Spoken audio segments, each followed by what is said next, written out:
Hello, students and graduates. Welcome to PhD Lounge, the podcast of late-night interviews in which PhDs have a drink and talk about their research topics. We have a new late-night interview, but before that, it has been a long time since the last time I launched a session. This last session was in November 2023, and it was about different factors that influence PhD students to market or network themselves online. After that, I paused in researching and writing new content projects on the podcast for some time.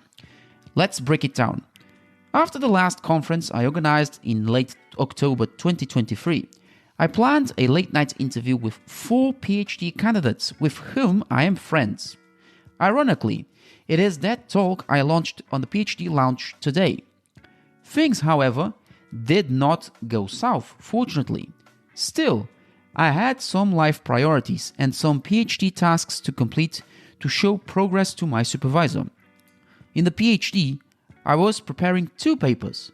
One was for an important annual conference called Classical Association, which took place in March 2024 at the University of Warwick, near Coventry. The paper I presented was about applying the concept of the third space, which I am utilizing for my research thesis project, specifically on mobility and migration patterns. Palmyra was the main case study for my paper, specifically the Temple of Bel and the Greek Palmyrene bilingual inscriptions left by merchants who made commerce in Palmyra during the Roman Empire in the Near East. Furthermore, there were also worshippers of Bel and benefactors in the temple's construction in his dedication. The second paper, which I presented at the University of Liverpool in early April and was organized by myself and 3 other PhD students, concerned proposing synagogues that were built in the Jewish diaspora as open spaces, applying cultural milieu as a methodology to argue that those synagogues were available for non-Jewish people to interact with Jewish culture. The Dura Europos synagogue and its wall paintings were my case study to support my argument. Both papers took me the first 3 months of 2024 to write and prepare. They received a laudable reception from other PhD students and postdocs who attended and presented their topics as well. If you want to download and read them, check my profile pages on academia.edu or researchgate.net by typing my full name, Luís Maia de Freitas. Moreover, I had to write new chapter drafts and complete older ones I was still researching. First, I had to finish and enrich one of my case studies regarding cultural hybridity in ancient cities. That city was Hatra, an ancient city in present-day Iraq, and one of the 3 cities I am writing about. The other 2 are Dura Europos and Palmyra. Second, I wrote a new subchapter for my first chapter, which was about Homi Bhabha's arguments on mobility and diaspora, and how they could feature within my main argument of cultural hybridity and third space in the Greco-Roman Near Eastern cities, mobility and diaspora respectively. And third, I am currently writing a new case study. This time is about the third space on mobility in Palmyra, where I am using epigraphic inscriptions as evidence to propose how people moved to Palmyra and what they left there. What I wrote in my paper at the Classical Association conference in Warwick has been helpful not only in finishing this chapter faster, but also in expanding what I have in mind to write. This is what I have been doing regarding my PhD, and my supervisor is so content with such progress, and my thesis project is taking shape. Nevertheless, that shape will hopefully have 1 more year to complete, as I was meant to submit my dissertation on the 30th of June this year. Still, I decided to submit it next year, 2025, to have a solid argument to defend at the Viva Voce. Besides the PhD, I started a teaching placement at the company The Brilliant Club. Here, I teach the history of art of portraits and portraiture to pupils from Key Stage 2 and 3, literally pupils from 11 to 13 years old. I started this placement in January during the spring term at Llantwit Major School, near Cardiff. Currently, I teach at the secondary school of Baybaglan in the summer term, which I shall finish in early June. For those who do not live in the UK, these two schools are Welsh and are located in South Wales, near Cardiff and Swansea respectively. This first experience has been productive, with some difficulties in adapting communication that is suitable for young people and how I can deliver content without being too complicated. Yet my lead teachers have been responsive to my concerns and have helped me a lot by providing reports about the pupils' behavior and engagement. Nonetheless, my first students have been brightly engaged with my communication activities and how I help them to progress with homework and assessments which they must submit to get good marks. I hope to get another opportunity to teach the next academic year, including the autumn, winter, spring, and summer terms. On a more personal level, I had to deal with my mother's issues with her right ear, with the danger of the cochlear area getting calcified, and thus my mother being deaf in this ear. This greatly affected me personally, my family, and my PhD. Thankfully, she had a successful operation on her right ear in Munich back in April, as she lives in a Bavarian village called Obermergau, which is a couple of kilometers away from the Bavarian capital. Her right ear was sore and she had to wear a bandage for some time.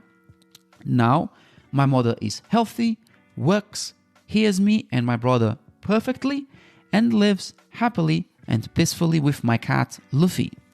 A big thank you to the medical doctors in Munich who successfully did an amazing job. With all this that has happened to me, I will now introduce the following late night interview to you.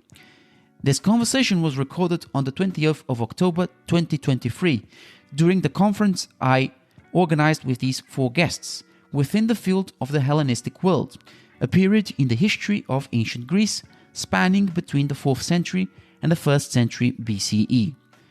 This call for the aforementioned conference, called Kinship and Relationship in the Hellenistic World, took place at Swansea University, lasting 2 days in that month, where a variety of oral presentations in person and online about the Hellenistic world were presented to enthusiasts and specialists on this specific historical period of ancient Greece.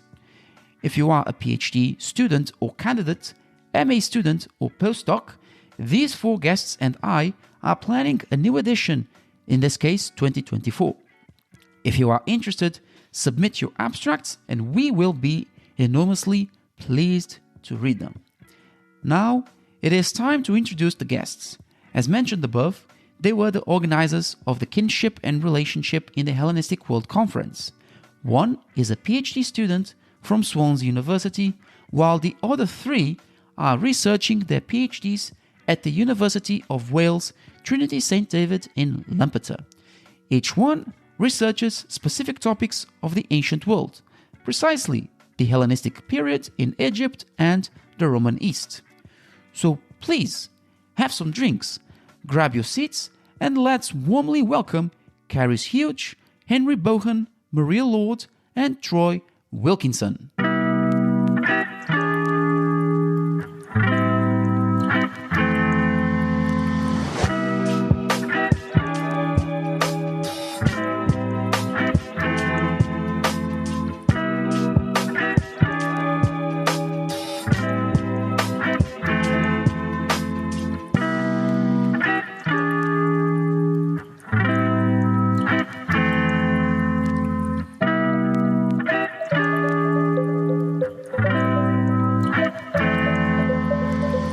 So, hi, Carys, Henry, Maria, and Troy. Welcome to the PhD Lounge podcast, and thank you for being my 4 guests, which curiously, this is the first ever interview with more than 2 guests. The last time I had was 2 guests maximum, so it's pretty a big event after the big one that we had. But before venturing into what we have done today, could each one of you tell me about your journey before getting to a PhD and why you decided to venture into this arduous and long journey of undertaking a postgraduate research project? So who would be the first one to start? Shall I go first? Hello. I'll bring the microphone closer to me. So, I'm Henry. And yeah, my journey to do a PhD. So maybe I'll talk about when I was 4 years old, when I just fell in love with ancient Egypt. And I knew from that age that I wanted to be an Egyptologist. So when my year 1 teacher was asking the class what they wanted to be when they were older, it was a fireman, a policeman, and all these other things. And I was like an Egyptologist. And I could just see them look with raised eyebrows. Some of them were like, what's that? So that's kind of where my journey started, I guess, into the world of academia. And then it's a passion that kind of never left me. And then when I came to apply for universities, when I was at college, Egyptology was the only thing I wanted to do. There was no backups. I didn't care. Basically, that was the only thing I wanted to do. And you had to choose 5 options, and I was like, well, there's 3 universities that I want to go to that do my topic, and that's pretty much it.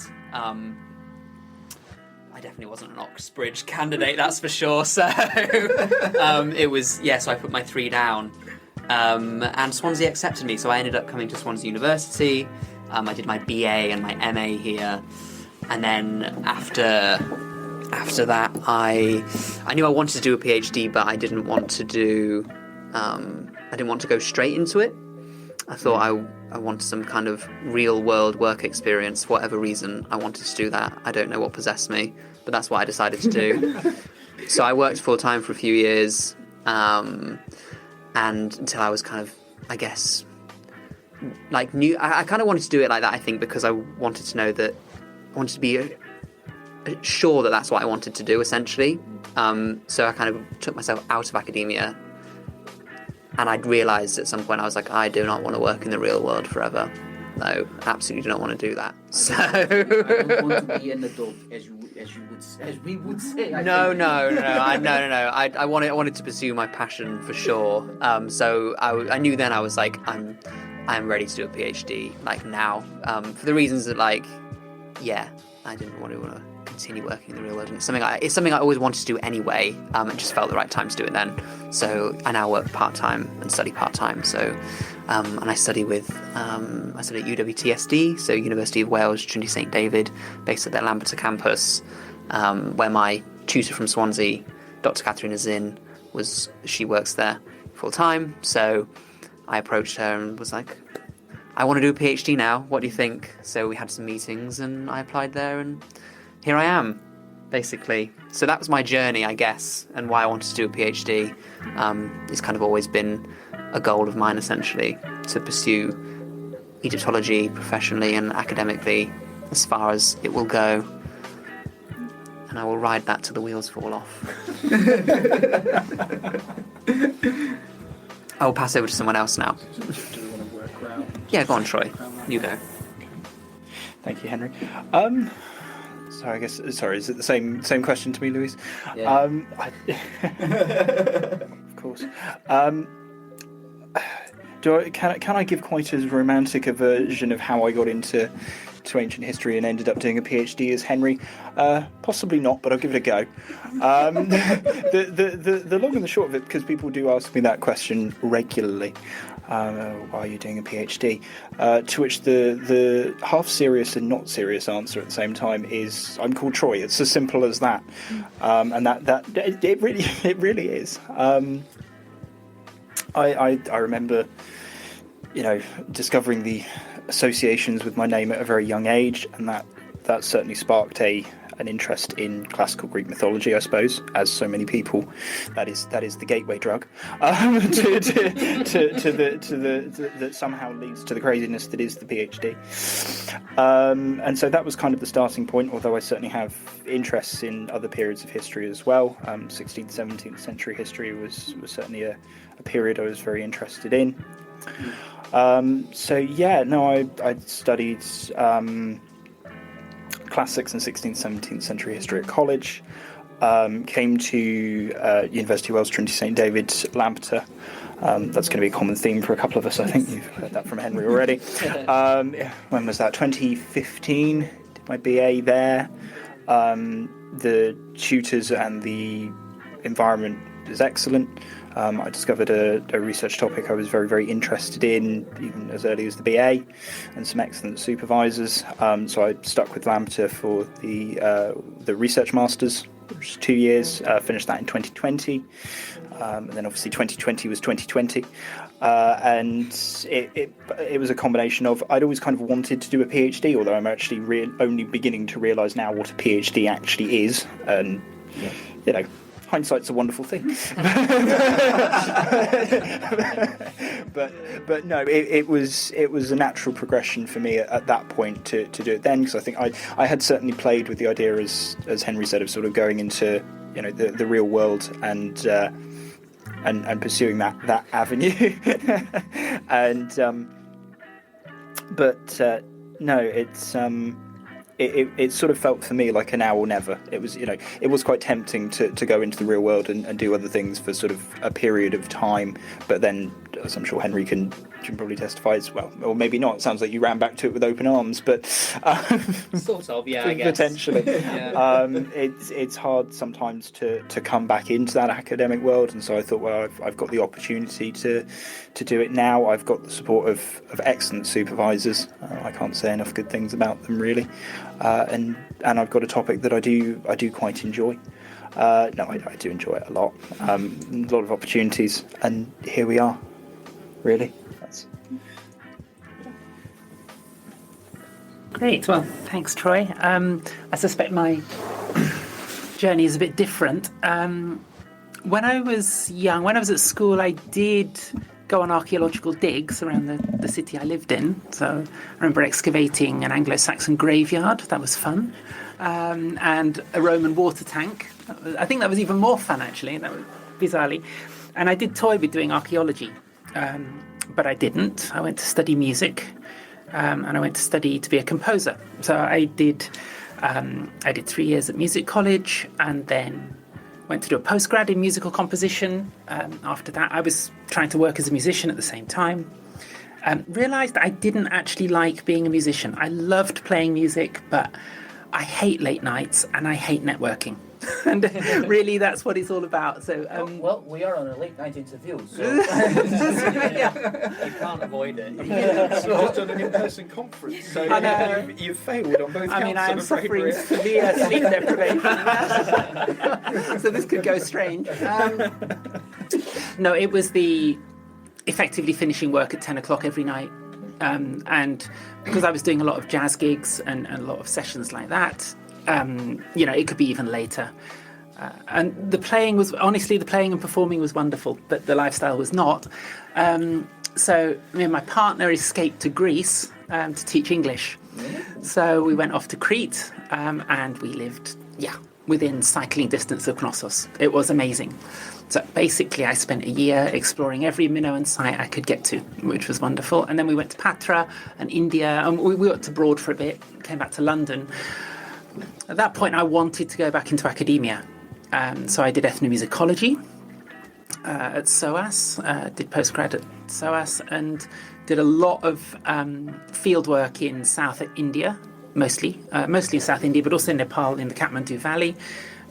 So a lot of social anthropology as well. That was great. And I think, as probably Troy and Henry know, I will bang that social anthropology drum a lot in our discussions. I love it, though. Yeah. I have decidedly mixed feelings. And I was sort of mildly successful at all of this. So I think it was expected that I would do a PhD then. I didn't do it for I didn't do it straight away for personal reasons. There was a lot going on. I had a good job at the time in academic publishing. That was fantastic. And I was publishing a lot on South India. And then I thought, okay, it's about time I go and do a PhD, but actually the practicalities of going off to do 6 months at a time in the South Indian village, or actually it was going to be a South Indian city, that wasn't going to happen. So I decided to start doing one on fin de siècle Paris, so music in fin de siècle Paris, which was great. I got a couple of years of going to Paris, which I have to say, I did go to the Bibliothèque Nationale a lot, but I went to an awful lot of restaurants as well. Realised this wasn't really going anywhere. I don't know what I was trying to do. I wasn't really clear about the project. I swapped back to SOAS, reworked it into a PhD on South India, and then moved to Vienna. And this was bad timing. So I have most of a PhD on South India sitting in the corner of the room. I just never finished it for various reasons. I could have finished it in Vienna, but it was complicated. New city, new country, new language, all the rest of it. And then I got bored. I was just a bit bored. And I thought, I'll do another master's degree because they're fun and they're easy and, relatively speaking, it's not the same commitment. And I thought, I don't want to do this in German. so I went online. I was like, okay, what am I interested in? I was like, ancient history. God, that sounds great. Oh, remember archaeology? That was good. Remember being in Greece and, going around ancient sites. And honestly, ending up at Lampeter was chance because they did a distance MRes. And that's what sold it. So I could do it at a distance from Vienna because I was certainly not going to leave Austria. And it was fantastic. Honestly, the teaching was brilliant. I wrote a thesis on Ptolemaic Egypt, and I had Katerina and Kyle as my supervisors, and they were amazing. So I got to the end of that and thought, that was fun. And the supervision was wonderful, and I thought, why not just keep going? And I think it is the right time, and I think it's the right subject. And I think what happened before is I still wasn't quite sold on it. But the way I also got into it, I was planning a big compositional project based on Greek modes and tuning systems. So I was reading loads of ancient Greek music theory, and that was partly what steered me back in this direction. So that's how I ended up where I am, I think. Well, last but not least. I don't know how I'm going to follow that. I had a way more straightforward. To be fair, I didn't know I wanted to do ancient history until A levels. My sixth form did a classical civilization option, and I picked that because I didn't know what else to pick for my third option. And I really enjoyed it. So when we were applying for universities, I thought I might as well keep going with that. Applied to Swansea, and when I started doing my undergraduate degree, I was like, I actually really like this, and I think I want to keep going for as long as possible. So I did my undergrad, I did my MA in Swansea, and I'm doing my PhD in Swansea as well. I think the same as Troy. I thought if I didn't keep going and do it now, I was never going to get back into it. So I was chatting with my academic mentor and decided that the PhD would be possible, and he's now my supervisor. So it's not quite as long of a story. Quite a bit older than the rest of you. So.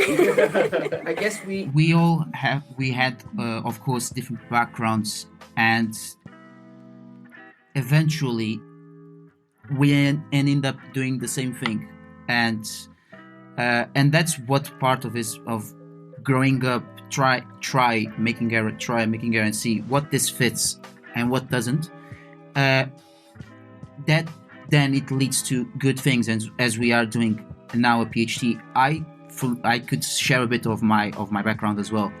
I never thought that I wanted to become an ancient historian or just doing a PhD at this time, because I've always wanted to become a rally driver, going to the WRC or IRC and all that. It's got a completely different thing, and I need to study mechanical engineering and all that.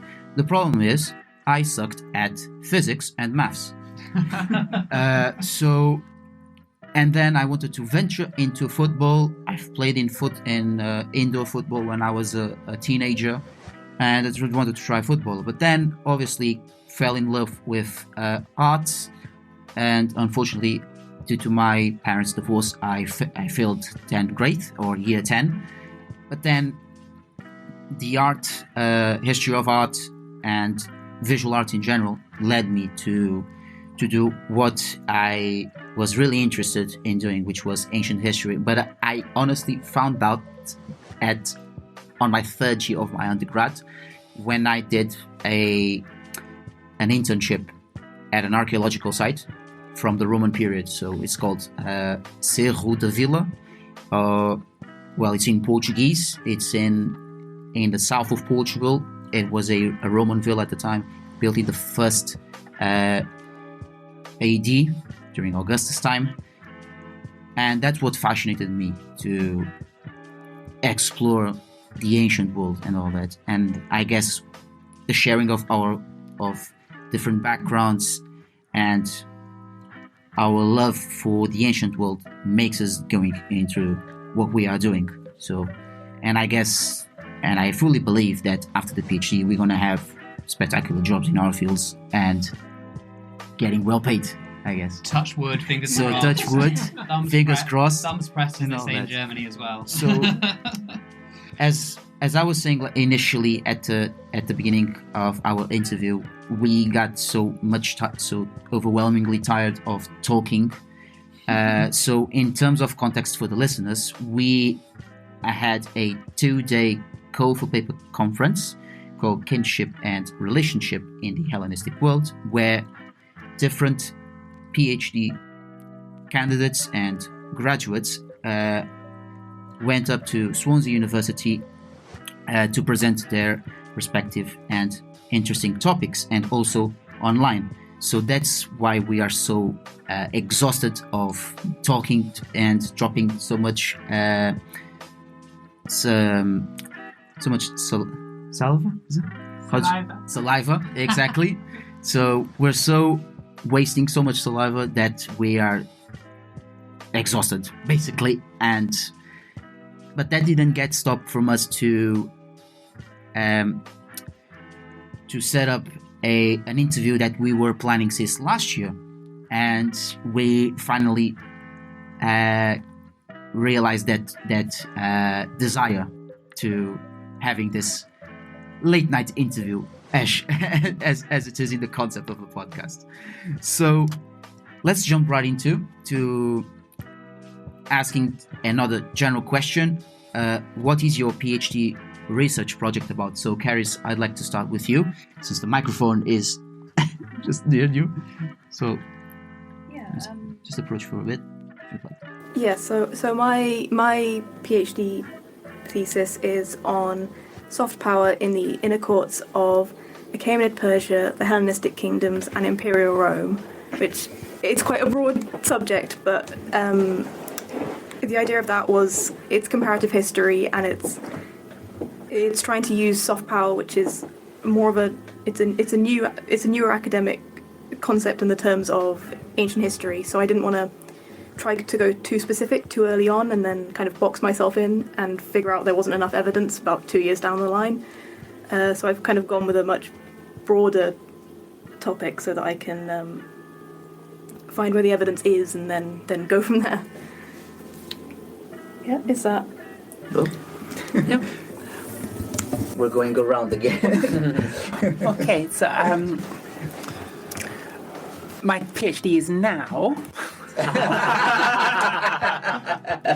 That was a This is going to be new for us as well, I think. It's on the embodied sensory exploration of environments in Hellenistic Western Asia Minor. That's what I've ended up doing. When I started it, I thought I was going to look, or destroy, might be a better verb, the idea of the ancient border, because I looked for them and couldn't find any, but once I didn't find any, I couldn't really find anything to write about them, so that was a problem. But I did want to explore Two things. One is I wanted to look at history from below. I'm not particularly interested in elite discourses, and obviously this is something we've discussed at length between us all. So I wanted to try and at least get some idea of the everyday or everyday life in the Hellenistic world, which is problematic because we have no sources, which pushes you in certain theoretical and certain sort of practical directions. And given my background in ethnomusicology, then this leads me to fieldwork as well. So I ended up exploring sensory archaeology and walking techniques, walking ethnographies, as a way of at least trying to understand that part of human experience, which is the sensing of a past environment. And that's sort of where I am at the minute. So I'm in some real and not so real sense a complete diametric opposite of Maria's approach. Although this may please and surprise you to see that I'm coming somewhat more around to that, and I'll explain. I'm shocked. I'll explain. I'll explain why in a second. So, in the sense that I'm diametrically opposed is more on the basis that so my research looks at ancient states and the ability of ancient states to fundamentally to interact with the world around them and complete, I suppose, if you will, political, economic, military objectives that they wish to complete. The reason why I'm perhaps more have come around more to Maria's sort of history from below approach is more in the sense that I'm interested to look at. So there's been a lot of work done on sort of what, you'll see quite frequent discussions on policy in, say, the Imperial Roman period, or indeed Ptolemaic foreign policy. My PhD is refined a bit more now to focus more just on the Roman stuff. I had initially looked to do Ptolemaic and Roman stuff, and my supervisors very wisely and astutely warned me early on. I hope I'm not mischaracterizing their description. So, Troy, we are concerned about the chronological breadth of your study. me being the ignorant first-year PhD student I was, I'd seemed to decide not to listen to this, and my PhD is now refined a bit more, but it is similarly to what Maria's just described. It's a source problem. In some ways, it's very difficult to ascertain what those at the, if you will, the centre of the state, i.e., in the Roman case, the princeps, the emperor, and his immediate advisors in Rome. It's fairly easy, I would say, or straightforward to infer potentially what their objectives are, but I'm much more interested in some sense, and certainly this aligns a bit more with the evidence, is, okay, how do they actually go about manifesting this on the ground in practice? And generally, at least in the Roman period, this ends up manifesting itself through looking at the Roman army, or certainly in my area of research this has ended up being, which is the eastern desert of Egypt during approximately the first 3 centuries AD. That's what you end up looking at, or as I've discovered, that you do inevitably, in some sense, end up looking primarily at the Roman army. So it's, I suppose, and I've made this argument to Maria many times. Maria is very much, I hope I'm not wrong in saying, very much looking at history from below. I very much try and pull the two together and sort of look at that history from above and that history from below.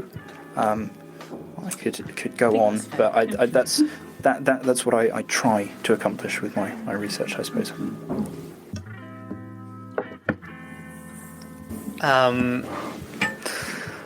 So I was really interested in kingship doing my BA and my MA, and I did both my dissertations on that, looking at the Egyptian New Kingdom. I did Seti I and his kind of monumental, couple of his temples, basically, and comparing the two. And then when I got to Masters, I looked at Nefertiti, and I compared her essentially in the role of kingship and queenship as she's portrayed Amarna.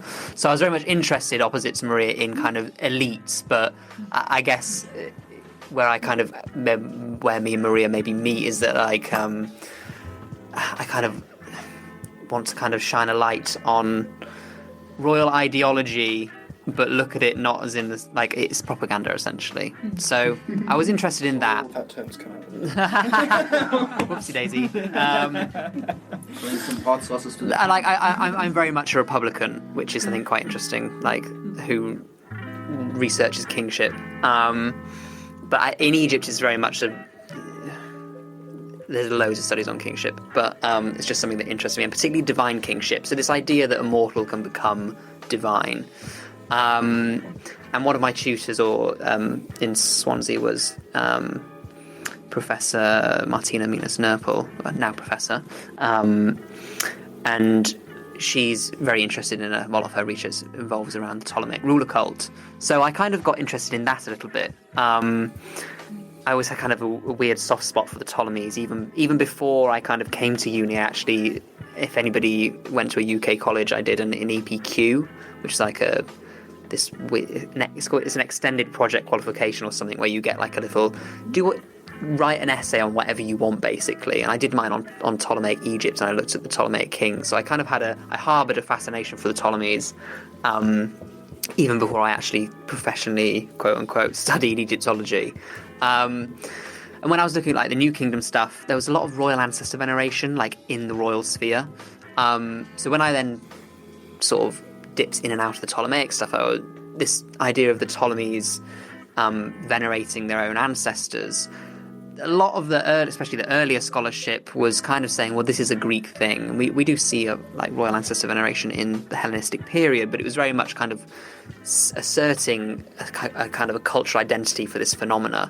And it's something that I'm not really happy with, and I'm trying to grapple with changing and bringing it more into the kind of the Egyptian cultural sphere as something that was kind of they were used to anyway, or there's very much a lot of evidence for in the past.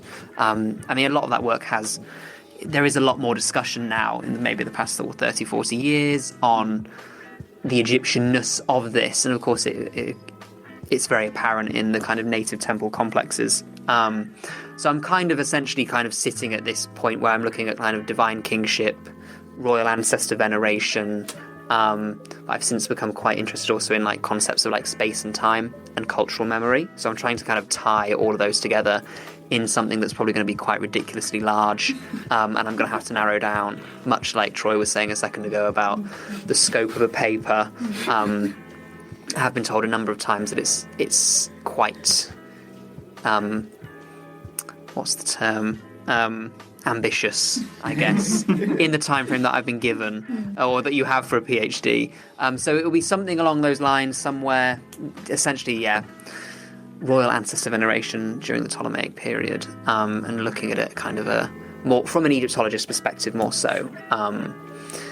Yeah, any new theory, I'm like, oh, I love this, I'm going to put this in here. But obviously, I just feel like maybe the others will agree with me as well that like like when you do a PhD, it goes through this periods of like expansion and then contraction because you it's too big, and then you're like, right, well, I need to cut this to like this specific material evidence or this time period or this location.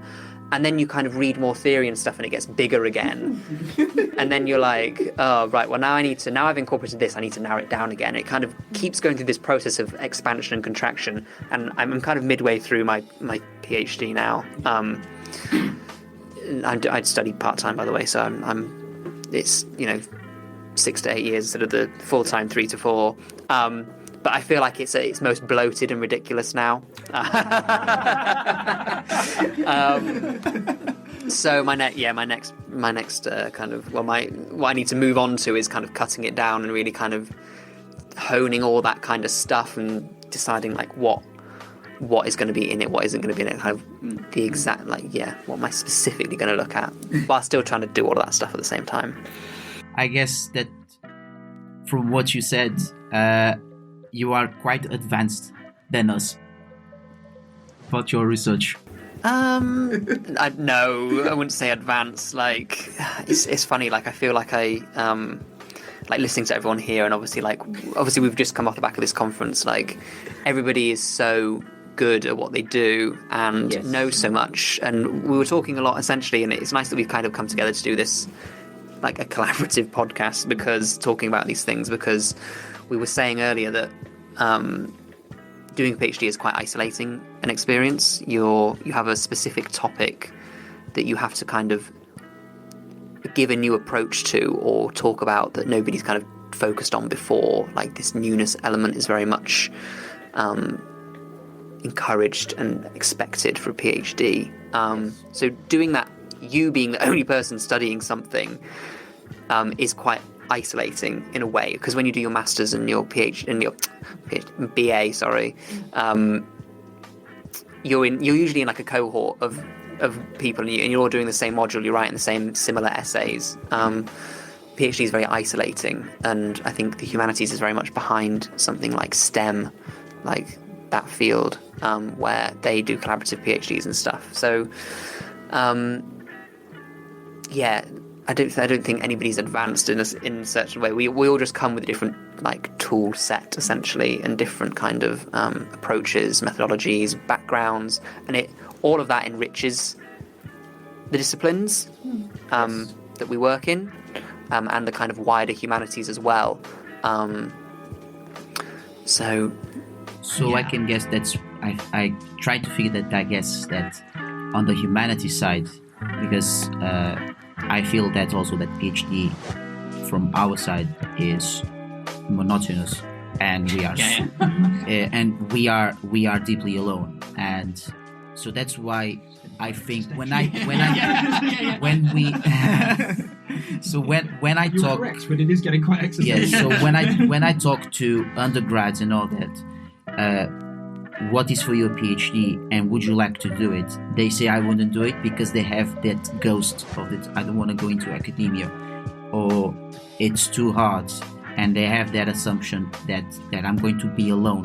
I'm going to miss my pints. I'm going to miss party nights. I'm going to miss,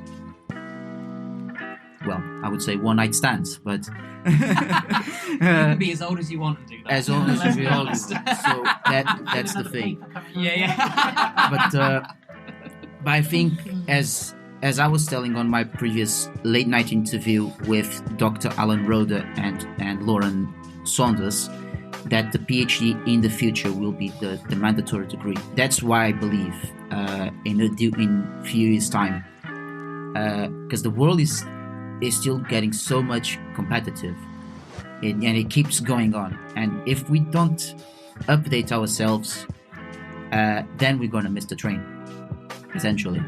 And that especially is happening as well in academia. For example, if they want to go venture into academia, the PhD is already a mandatory degree. Who knows that in an industry job that also will happen.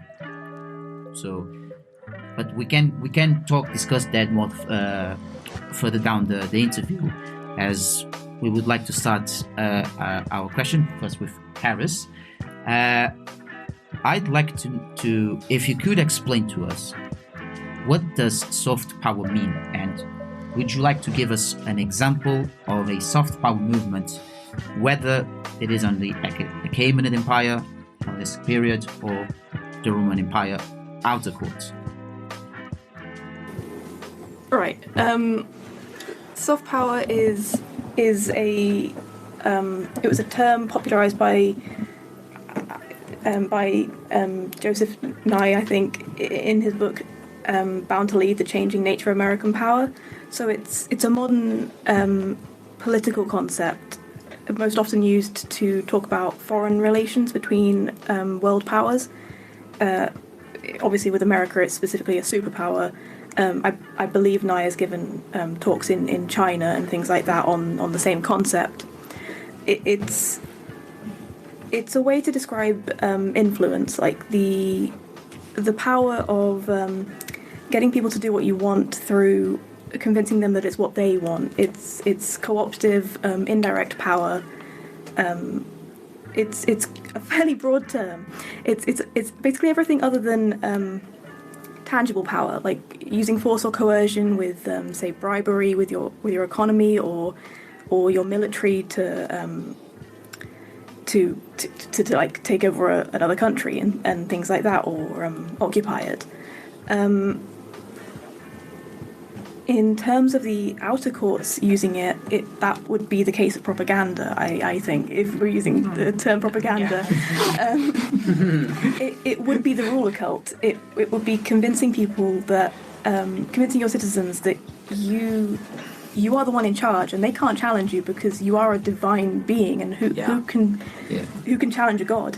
That would be, it's not making them stay in your country or accept your rule because you've got soldiers on every street corner. It's making them stay in your country and believe that you deserve to be in charge of them because you are fundamentally better than them in that sort of sense. So it's convincing them that they want to do it and that they will do it. If that's Sure. When you mentioned God in the context that you're studying, you mentioned the king or the deity. That's the outer court. The inner court is the inner court. That would be the women, at least as far as I'm defining it in my thesis. The women, the eunuchs, the servants, male favourites, the kind of behind the scenes side of the power. So in that sense, that would be in Rome. They have several examples of, say, Livia will go to Augustus, and if someone is on trial and they happen to be in her favour, she has the ability to influence the outcome of those trials. So it's the kind of power behind. There will always be someone, if you're in a monarchy, who is close to the king but is not in an official position. Mm-hmm. So there'll be the person that guards his bedchamber. There'll be his wife. There'll be his children, and there'll be his family members who can talk to him outside of those official advisory positions. And soft power, in that sense, would be the ability for them to influence the king, who is the ultimate decision maker, without ever having an official kind of power. If that answers. No, it's complete. I guess it matches what we do nowadays as well. Politicians also being influenced by other politicians. Troy, come on, don't be like that. Don't be We're like going to that. get started on I just politics it's now. like an analogy. I was hoping that this modern politics would stay out for at least another 5 minutes. It was just Now we can. it was just a comparison to it. But If you want a modern day comparison, it would be during COVID the businesses that were friends with politicians Yes. got the contracts. yeah, That's the kind of soft power interplay there. sure. But here, do they get mentioned by ancient authorities? Is there an example of that influence by those male eunuchs, royal women, male friends, and perhaps the courtesans that were standing side by side with the king? Was there any reference from ancient authors? Yes, you have the case of Livia going behind the scenes. She's an interesting one because the authors tend to be quite kind to her in their characterization. So she's talked about as raising the children of nobles and giving these benefactions to people. She goes out when Rome is on fire under Tiberius and starts to command the firefighters. I believe, don't quote me on this. And we have those under the Roman authors. I can't remember specifics. Suetonius definitely at some point would have mentioned this. With eunuchs, we have a lot of talk about regencies. There's also when these people turn up in the sources, it tends to be in negative context because my thesis is largely on how these people were perceived, because it's impossible to know what actually happened. So it's the perception of them in the sources, because they will show up in a negative context because their power becomes too obvious to the outside kind of world, and it's Sure. But that's because they are less influential and they don't have so much status as, if we say, within the Seleucid court, the philoi has more status and more influence for the decision making of Seleucus or Demetrius, for example, instead of those royal women or the concubine, or the courtesans, that are around. Don't know if you all agree with that vision. Don't know.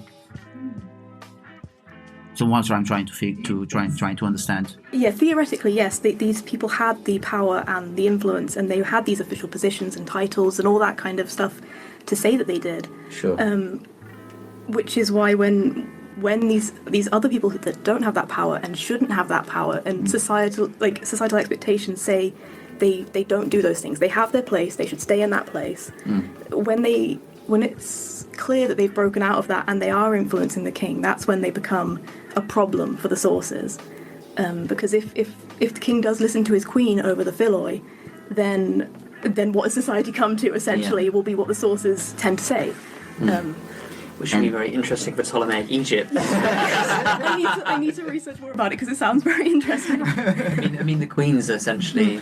Can I quickly say something? Like the queens essentially in Ptolemaic Egypt are sometimes described as essentially being the pharaoh. Like it's almost like a joint rulership, or some of them quite clearly actually rule independently. So yeah, there's definitely some cultural differences in our period. In the Hellenistic world, so to speak, it's not all. Yeah. But since you now touched upon the culture, does that also affect? So saying those influences affect one culture, or affect both cultures, or could be some sort of cultural imposition over another. So I can give you So I was. Basically, while I was reading every article, every bits of research that you have done, there was one particular thing that amazed me, and we talk about him very often. So our big guy called Alexander the Great. And while I was researching it, I was doing the research and all that. Okay, so I'm going to purposely put Alexander because he's our big OG, and I would give it so the part of cultural imposition through soft power just would be something, I don't know, a way of elevating one culture above the other, and I would give if that happens with the imposition of Greco-Macedonian culture through Alexander and his Macedonian companions over the Persian culture, even though they adopted some of the royal titles, or the imposition of the inclusion of satraps across the Near East as some sort of persuasive rise to an influence of Persian characters like Roxana within the Macedonian and Persian royal courts following the death of Alexander. Does that make sense? Yeah, the comparative part of my PhD would be how those cultures influenced each other. So Alexander the Great, when he takes over the Persian Empire, he does pick up all those elements of Persian culture. He's portraying himself as a legitimate ruler there through the elements of their culture. So that would be their soft power influencing him in a sense, and he's using it to influence the citizens, because you can rule through hard power all you like. If you've got the biggest army in the world, you can take over everyone, but there's not going to be much left to rule if you are just killing people all the time. If your rule is based on your military strength, then people aren't going to want to be ruled by you, and it's just going to be a thing of attrition at that point. Sure. So to legitimize yourself, you've got to get these people to eventually decide that you're okay as a ruler, so to speak. So when he starts using these titles, he starts being influenced by Achaemenid methods of soft power. And then when we talk about the Hellenistic kingdoms, they start using the elements of how he did it, and suddenly his soft power is transferring to them. And then when you get to the Romans, they also start looking back to the Hellenistic kingdoms and Achaemenid Persia for how they start to create their monarchy, kind of, in a sense. It's complicated when you start talking about Imperial Rome, but in that sense, when Augustus starts to become more monarch than first among all the other Romans, they will start to look back at the people who've come before them and how they've legitimized themselves and start to use that. And that's yeah. So if we're talking about Alexander the Great, when he's taking over all these places, he doesn't just come in and say, "This is how Macedonians do it. We're going to do that this way now." He comes in and he says, "Right, you guys do it this way, but my people expect this, so I'm going to come up with kind of a possible compromise between these two, or I'm going to do it one way here, one way here." You go to Egypt and then they start utilising all the existing structures there and doing it that way. If that answers. No, I guess from what you say, and very briefly, kings in the ancient world, and just like Alexander, he was influenced by his surrounding environment, and that's the influences, and that epitomizes his decision making. Then may end up positively or negatively, or even a bit of both. And so it's up to us to analyze what were the good things that in this case Alexander had, and the bad things Alexander had. And so that's why we rely on the archaeological facts and also literature, as you also using also the modern terms as so far as you're using, but also using other ways to approach these types of characteristics. And I'd like to go through to Maria to ask her about this fantastic article, and I really enjoyed it, about different approaches in archaeology, then just the palpable things and all that, but also seeing through the senses. And that's where Anne Davis and Ruth Tringham, sorry for butchering your surname, that wrote about sensory archaeology, which I think it's really important for archaeologists, including myself, even though I don't excavate, that should think about the material culture and what lies behind it, such as contexts, social memories, walking around an archaeological site, how did they behave, how was it like this, X, Y, Z. And I'd like to ask you, Maria, what is sensory archaeology for the listeners that might be future archaeologists and would like to explore this angle, and in what ways do you conjugate the material culture and literature with your analysis of sensory archaeology to understand our favorite Alexander the Great, to argue whether he was praised or perhaps marketed as an idol, invincible military legend, a culturally educated individual who was better than the Achaemenids and has established many cities under his name, or being downright as a con and a thug, or all of the above. So no pressure then. It was a long question. Okay. I think there's a few questions in there from Maria. Firstly, I'm ready to write a third PhD, Maria. here we go. Right? Yeah. Firstly, I'm now so jealous of Carys's project. I want to be doing that one. So it's utterly fascinating. Oh God, right. Sensory archaeology. It's not completely new, but I think it's really come of age within the last few years. I think the article that I sent to you, Luis, that came from the Routledge handbook, and that was published 2020, if I'm correct. And that was a sort of summing up of the field as it is. A lot of it starts with phenomenology.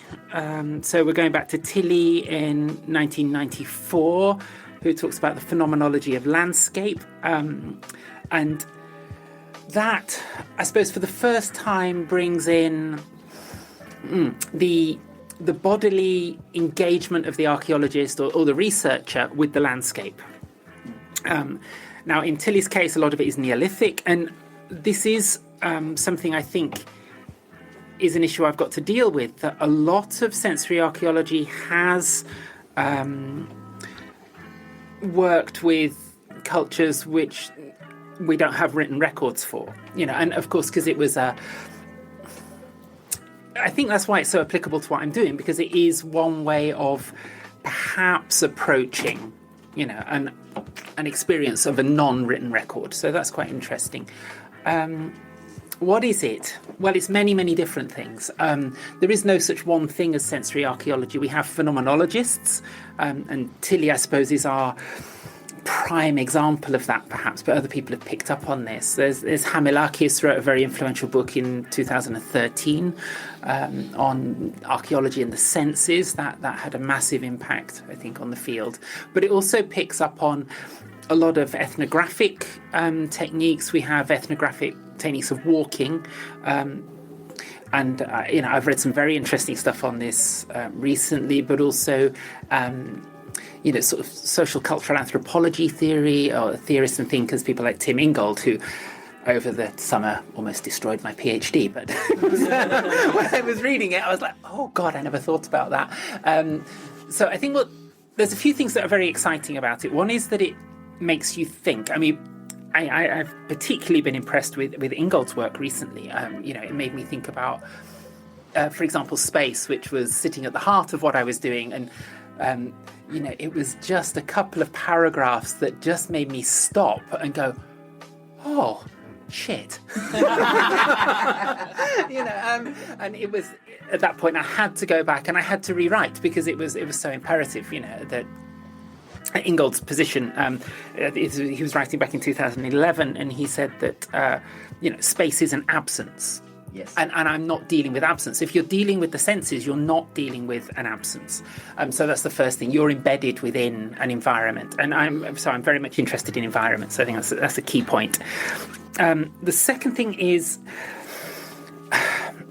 it's moving away from what has been described as a tyranny of vision, that as academics, as I think thinkers in general, we tend to interface with the world through our eyes, and I think modern digital technology forces us into that. That's it. We interact with the world through a screen. It's a visual impulse, but we are.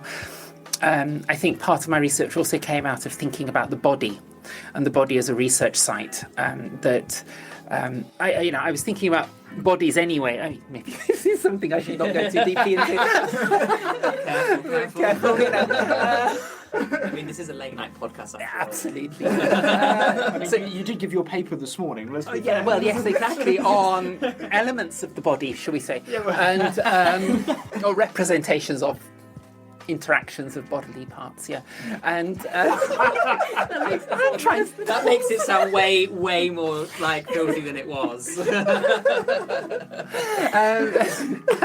Right, so when I've stopped blushing, I will, I'll get back to the body as our primary research tool, because I think we've moved away from the fact that we are embodied creatures, and I think another thing that I think is very key to the way in which we do research is the impact of the contemporary world on how we see the past.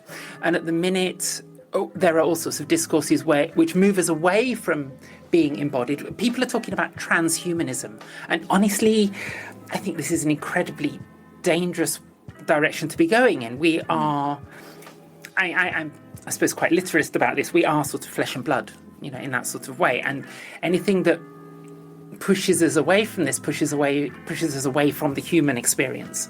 So there is that aspect to it.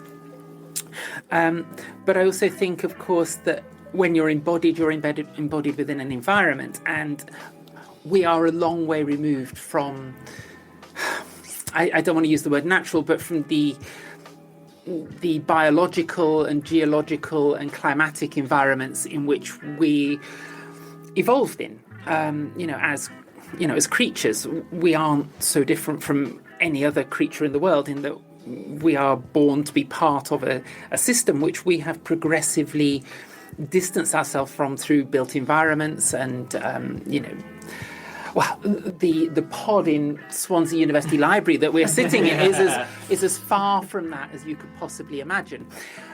So thinking ourselves back 2,200, 2,300 years, what was that experience? And it certainly wasn't the one we've got. So there's the challenge of then going back to the sites. I mean, it is great. I sort of think of it as going on holiday, but it's doing fieldwork, going back to the sites, walking the sites, recording our impressions and how we interact with not just through sight, but through touch, smell, taste. I mean, I've done some fairly, I would say, fearless ethnographic research by tasting a lot of the water around the sites, but I'm still here, which is good.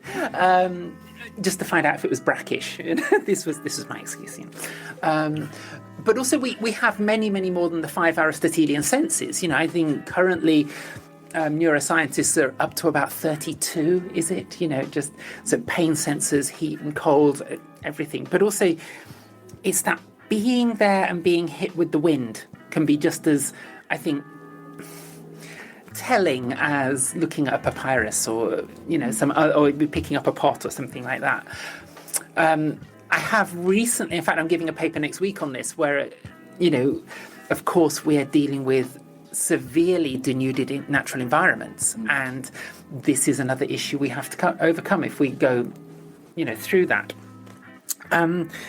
How this all comes back to Alexander, I have absolutely no idea. I mean, I think it's no secret that I have absolutely no respect for the man whatsoever. But before we jump to say that you don't respect him at all, is it to say that when exploring this framework in archaeology, is it when archaeologists go to the site?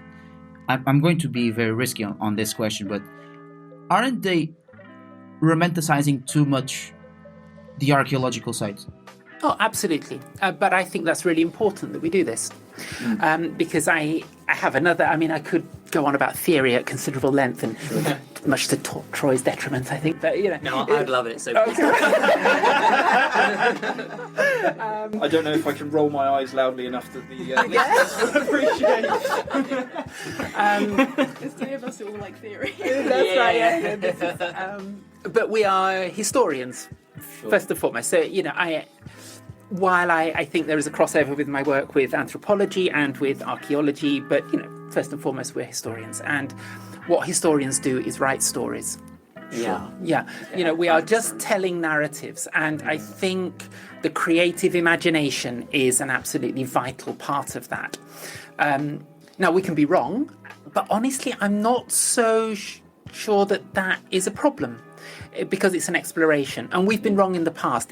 We will carry on being wrong writing about the past, but I think this brings us back to a more sort of fundamental thing about doing a PhD is I like to think of it as you're just being dumped into a great big play pit of ideas, and it's fun, and you're exploring ways of seeing and understanding and using critical faculty, using evidence, using logical argument. Of course that all feeds into it, but fundamentally we're in there because we want to recreate a narrative.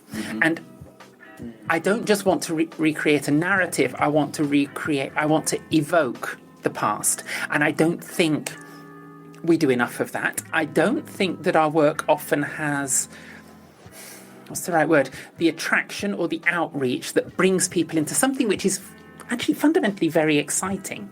If we're not telling the right stories, and if we're not presenting them in the right way, and if we're not taking risks with that, and I think we need to be very explicit about the fact, but I don't think if I go to a site and record my impressions of that and use that as an interpretive tool, I'm actually doing any worse a job than Walbrook, who, let's face it, Stephen yesterday, who gave the introduction, was saying, fundamentally, and I'm paraphrasing him badly here, a lot of what we've written about is Orientalist and racist, and we've been creating sexist discourses, these are, as I spoke about today, we've created heteronormative discourses about the past, and I think there's room in that for other stories, So, and I think, yes, there's obviously dangers with it, but I think we should embrace them rather than. So that's why Alexander comes into play,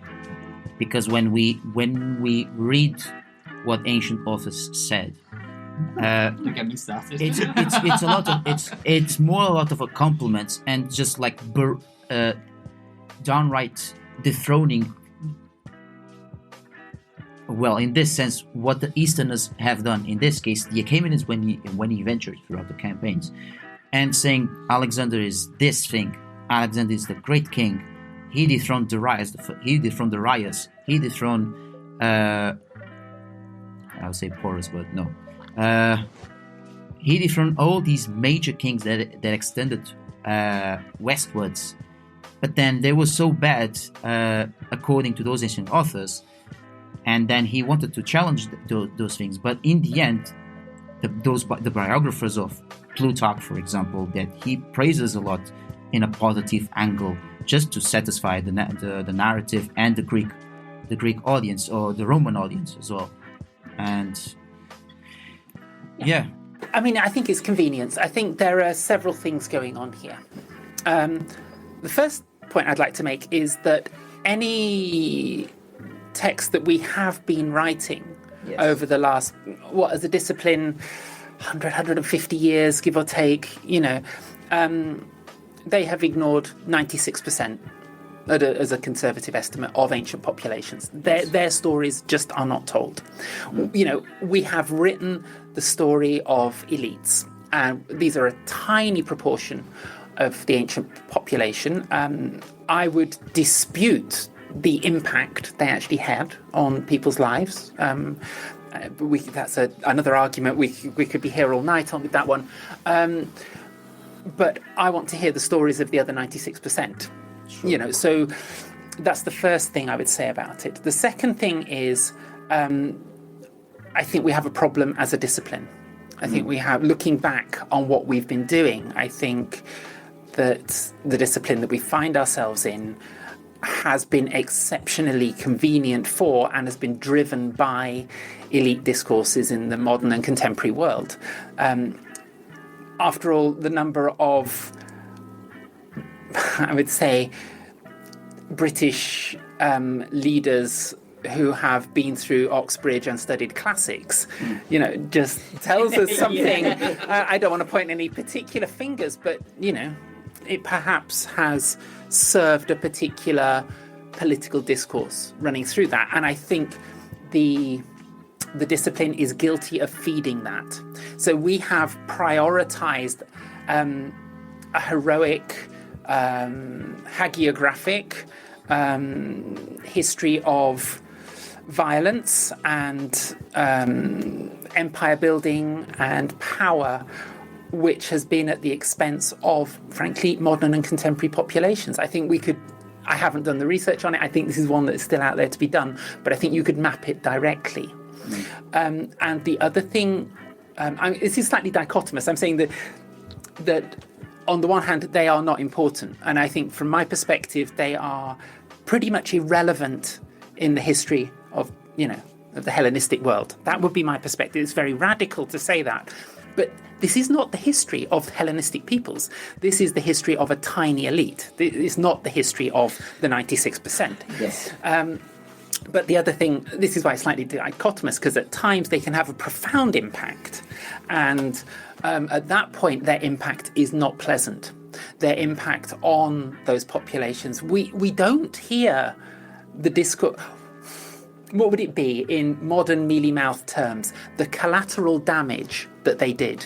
We don't hear about the death. We don't think about the abductions or the rapes or the maiming that takes place because these, frankly, dick-swinging idiots want to conquer a bit more territory, or because another dick-swinging idiot has taken a little bit of theirs. And honestly, it makes me angry that we do not deal with that. And I think we could see this in a contemporary context, of course, because of the conflicts going on as we speak, where, frankly, dick-swinging idiots are killing women and children in their thousands. Yeah. Innocents who are caught up in elite discourses, and our discipline has prioritized those elite discourses and fed into those which we see happening in the contemporary world. And that's something we need to undermine, we need to rework, we need to give a big mea culpa for as well. And that's where I think we need to find other approaches, and that's where sensory archaeology, evocative writing, the imagination, and empathetic history. I think empathy is one thing that is hugely missing. The emotion of history. We don't write emotive accounts because we're told as academics that emotion has no place in our writing, but actually I think the emotions are one of the most fundamental human conditions. We have them. That's what makes us human in many ways, the ways in which we emotively respond to the world. And that needs to be written in. And if it needs imagination and taking risks and, using our senses to do that, we should do it. Yes. Yeah. Yes. And as you point out is correctly, as the emotion plays a major part here. And also I add as well the issue of critical thinking in ancient history, specifically when we study someone that has been praised for hundreds of years and even until today. And we are so emotional in seeing this guy was a big thing that we sometimes tend to forget. Okay, well, what about the other side and all that? And specifically, if we put that into this modern context of those different environments that we had, you kind of reminded me of what I'm studying about the third space. Different environments leads to are from different contexts. If I'm here, we're having a podcast session and we are talking about Alexander in a more critical way on having two sides of his coin. Whereas if we go to the outer space of this pod, we're going to talk about Alexander in another way, based on what expert says. I don't know. Lane Fox, for example, he would say on Alexander, very emotional. Yeah, he's a big motherfucker, and all that. So Lane Fox comes out of a particular environment which has prioritized those discourses. Yes, he comes in within that an environment of being stuck inside of a library, and I don't know, just let's imagine, and then comes into making a film with Colin Farrell and saying, no, now you're going to be on an environment where you're going to be accordingly with Hollywood. Basically, that's what I'm thinking about. So, and I guess that you've answered already the question that I was going to propose to not I said to you, but that includes all of us, that we should educate better ourselves about a major character that changed alongside with secondary or tertiary characters. All of them, those 96%. But I think you've already pointed to one of the problems, that you've automatically reached for terminology that prioritizes Alexander, a major character, tertiary, secondary characters. Yes. These are not tertiary and secondary characters in history. They are just as valuable. Their stories are just as interesting. They're just as important. And I think that's the sort of intellectual hurdle we have to overcome. Yes. It's about being very guarded. We need to be ultra careful in many ways about how we, in this case, use language about these people. I mean, I know I talked about dick-swinging idiots, but it was unfair. But it's, I think we automatically reach for that language that puts us in our place. Yes. It keeps us down. It's the place of whoever, marginalised communities, women, whatever, in history. Where are their stories? Where are their histories? And that's... please, Henry. I think maybe I want to bounce off what Carys and you have said, essentially, because it's something that I've been kind of trying to incorporate in my work, essentially, is like to kind of reframe these narratives and kind of think in that way. And essentially, I kind of always want to expose, like, the complete ridiculousness of the deification of a living being. And what, like, how are they doing that? Why are they doing it? How do they think about that sort of thing? I mean, you particularly mentioned Alexander, and like I just gave a paper on him. Essentially, something that me and one of my tutors have talked about is there isn't really, when we talk about these figures, we also have to maybe recontextualize them as like we're talking about their myth. There is no historical Alexander. Nobody can say for definite Alexander did X, Y, Z. Because there's so, like, one of the earlier, like, Greek written sources that we have of him is basically complains about the diversity of sources and how they contradict each other. Because each kind of culture in its, I guess, soft power approach and its own kind of things absorbs that figure and puts it into an elite narrative, or puts it into the narrative of elites, essentially. So... there's so many layers to this that we have to break down, essentially, in our own kind of reframing of history. Yes. And I was going to say something about Carys, you carry on, because I've literally forgotten what I was going to say. But you carry on. I was just going to say it's very easy to forget that all these people were people. Like they were human beings, the same as kind of we are. Like. Sometimes I find that the most interesting parts of history are when we have, like we were looking at the Egypt Centre, the letter from someone asking their brother to send them goose fat and things like that. It's the kind of when people made graves for their dogs and they've written poetry about their dog that we have all these years, like hundreds and thousands of years later. We know how this one person loved their dog. We might not even know their name, but we know the dog's name. It's kind of it's. Yeah, they were people. Like they did all the same things as us, and it's kind of it's easy to forget it because we can never actually see that sort of evidence because it doesn't exist. What we've got is the mythology, is what people want us to know about.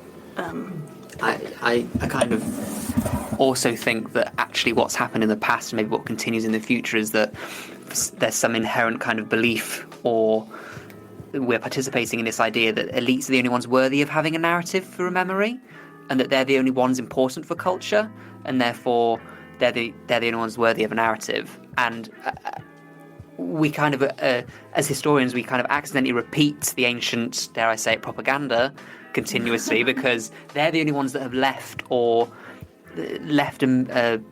believed to have been have a memory to essentially hold on to.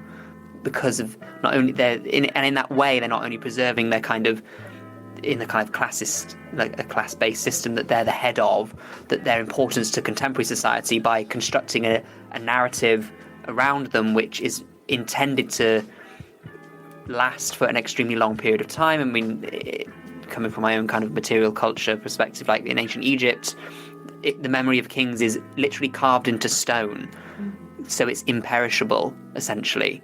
And those are the only discourses that were left because they stay for such a long period of time, and that's the intent, to reinforce this narrative of elites being kind of what Carys was touching on, essentially qualitatively better human beings than the rest of us, and therefore they have this narrative which lasts and is embedded in our cultural memory. The cycle just continues. Like, how do we break that? I think modern technology is great in the sense that it might help, essentially, because what we're talking about now can be listened to whenever you upload it, Luis. Can be listened to across. Can be listened to across the world almost instantly. that wouldn't happen before. And there's this idea that narratives aren't just kind of spread in their kind of contemporary culture, but they're also spread across time. And these paradigms keep getting repeated. And I think that a lot of the sort of quote unquote history of ancient elites, they're just being. Those are narratives essentially as well, which are being moulded to kind of paradigms. It's all bullshit, may I say. Yes. So Troy's going to want to jump in here and like take us down from our theoretical pedestals.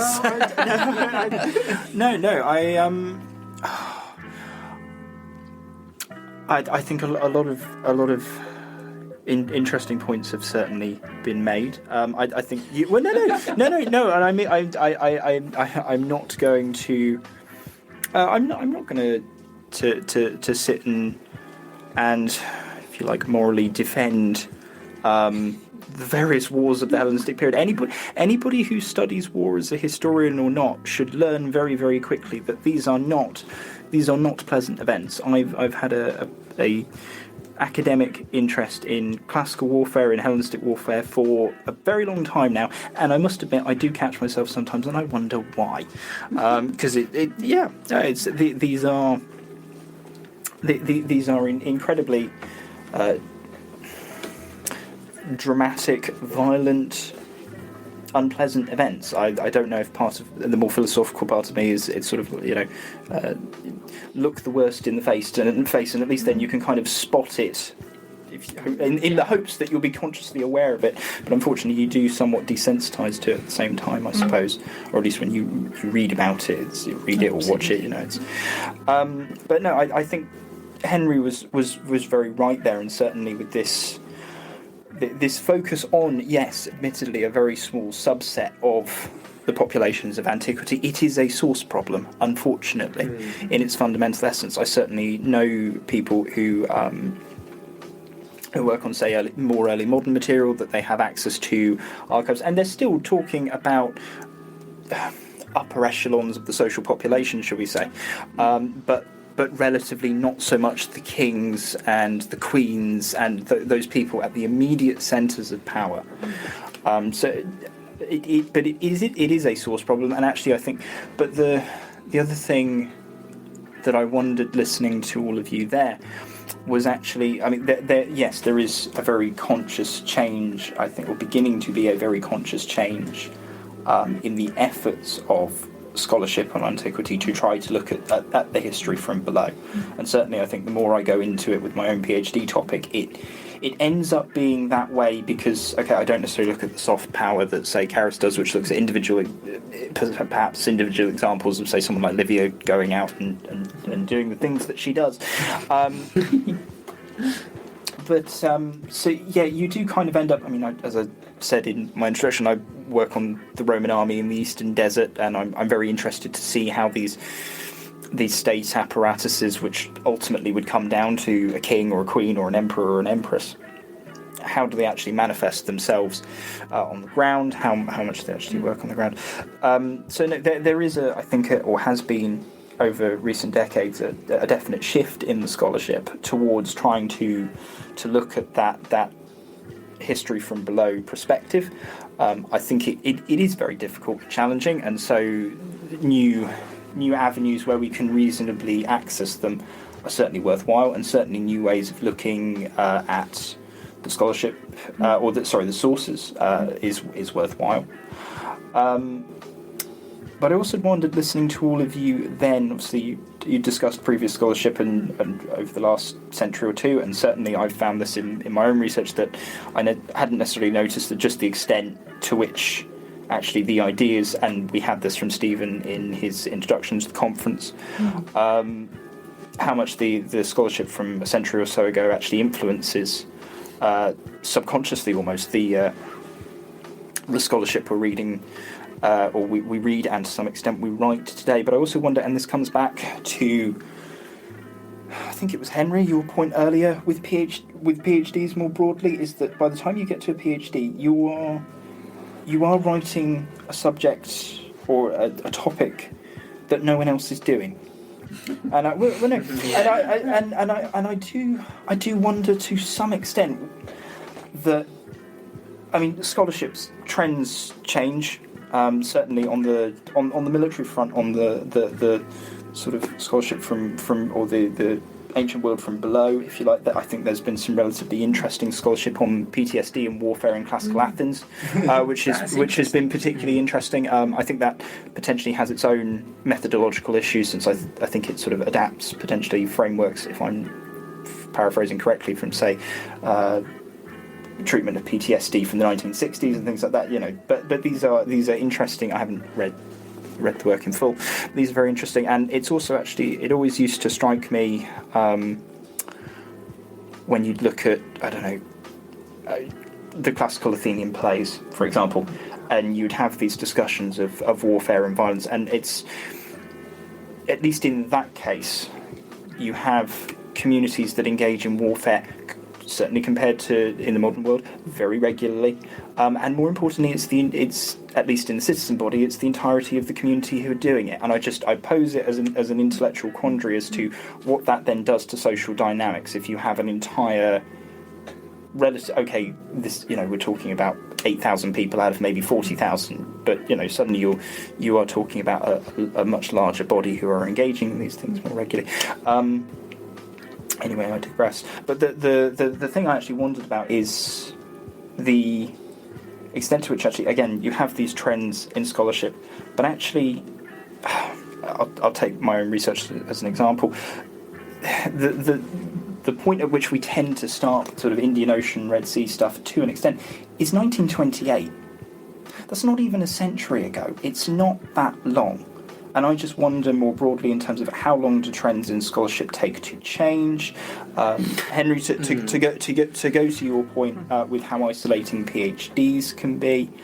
Actually, you have relatively few people working on these topics at any given time. Think about our own fields. How many people really? There'll be plenty of Egyptologists. There are certainly plenty of archaeologists. There are plenty of ancient historians. How many people are really working on the topic that you're working on? And so it's I'm not so much making an argument. I'm not arguing actually against per se a change in approach to the scholarship or to the ancient sources. Although certainly I think it is important to obviously don't necessarily dispense with them by any means. It is what we have ultimately. If we can find more. If we can find reasonably justifiable ways to reinterpret them with new frameworks, I'm absolutely on board.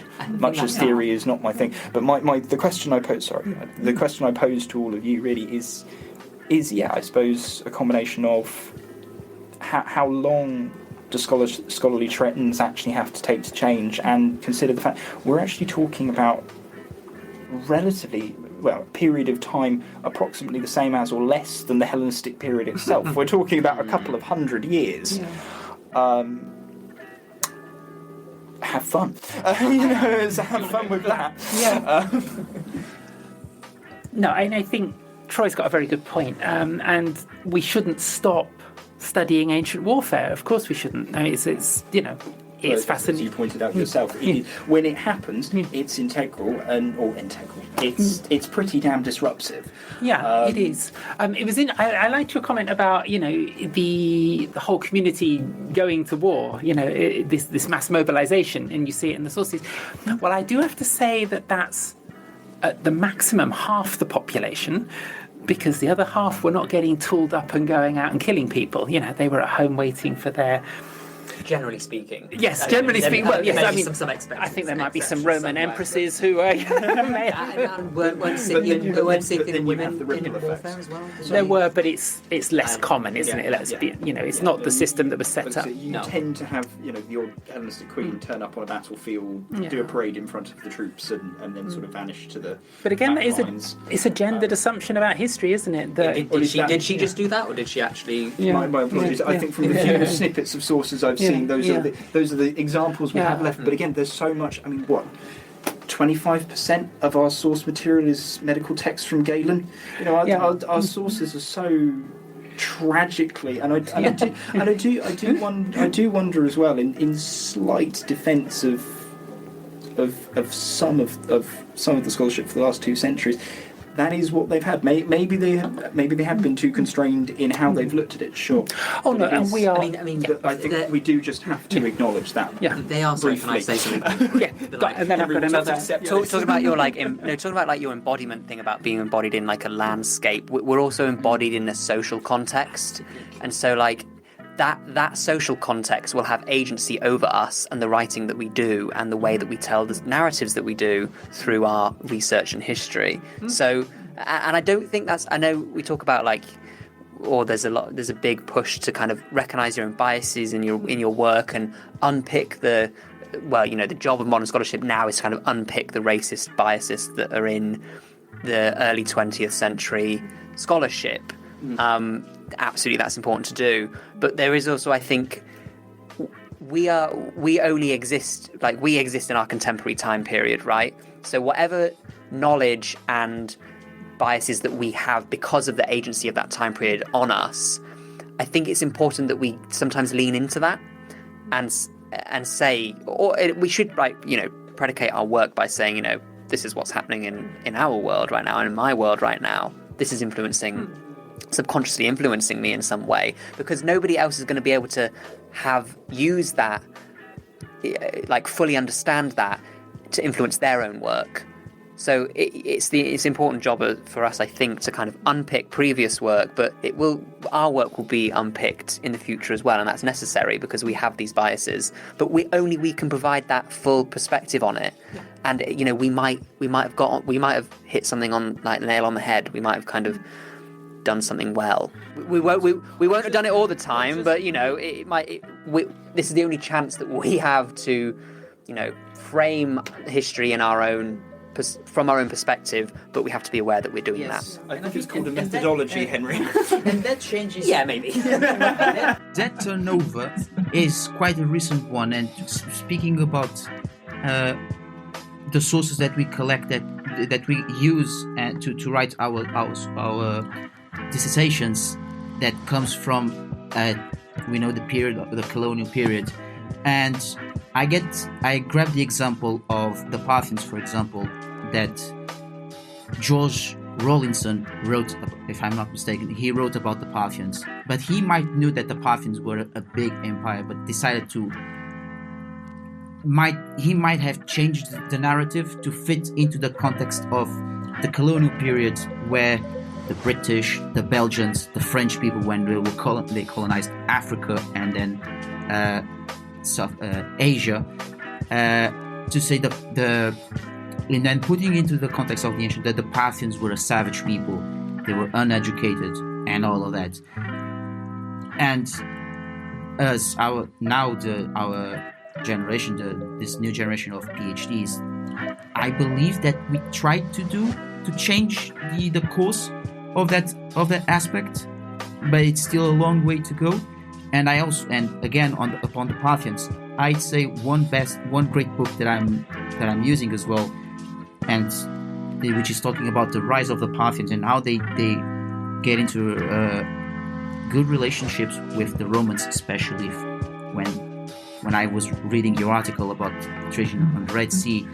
It was just not getting to war with the Parthians only. It was just a way of commercializing, getting to a sort of middle ground, for example. And that example comes from, I was mentioning the book, The Rise of Parthia by Nicolaus Overtoom, and where he explains that the Parthians had also a major role in developing the Near East and going westwards. So that I would say that there's still a major gap that we step by step we're trying to netting it. I think including the 96% of all the protagonists. On the 96% of the protagonists, I do have to make one addition to the points I was making about this is the evidence we have, and actually it's the archaeology. Yeah, it's archaeology. And archaeology as a science is. It's very nascent. It's very nascent. It's very young. Yeah, it's really young. I'm going to be selfish again and point to Red Sea Eastern Desert stuff, or Eastern Desert specifically. Okay, some of the India excavations at, say, Achaemenid go a bit further back. But excavations in the Eastern Desert, we're talking late 1970s, 1980s through to the present. This is a few decades. And actually this will, I hope, fill in a lot of our gaps for the history from below. It will provide us with usable evidence that we can start to use some new approaches on. Yeah. And I think that is perhaps one thing that we should retroactively consider, certainly when we are reinterpreting this older scholarship, is that this is, I don't doubt that there are narratives they're feeding into. Heck, we see this enough in the ancient sources that they do follow on from work that's been done before. This is something that does happen, but this is information that they simply didn't have at the same time. And so, no, it is just to point out that the addition of the archaeology, I think, will, as Maria and Henry, you two have just pointed out, this will, I hope, start to fill in some of our gap. While Maria and Henry were talking about that aspect, I think you've already answered great part of the question that I had for you. Sorry. No, don't be sorry, because you just keep rolling on. It's but too efficient. the bottom of the line here, and especially when talking about the Ptolemaic kingship, then I'll ask you to just to tell the listeners very briefly who were the Ptolemies and how they ruled Egypt, and then touching on the Alexander, all this, the issue of that everyone was involved, and unfortunately Alexander is the one that is emerged, is more popular. The main point that we touch here is propaganda. So I guess did the Ptolemies used Alexander as an iconographic propaganda to wear their coat to be I'm the best one, and including Cleopatra if we want to. Yeah, well, I think so kind of coming back to more less theoretical stuff maybe, and the more maybe I said maybe kind of actually talking about some of the evidence in some kind of traditional way, I guess.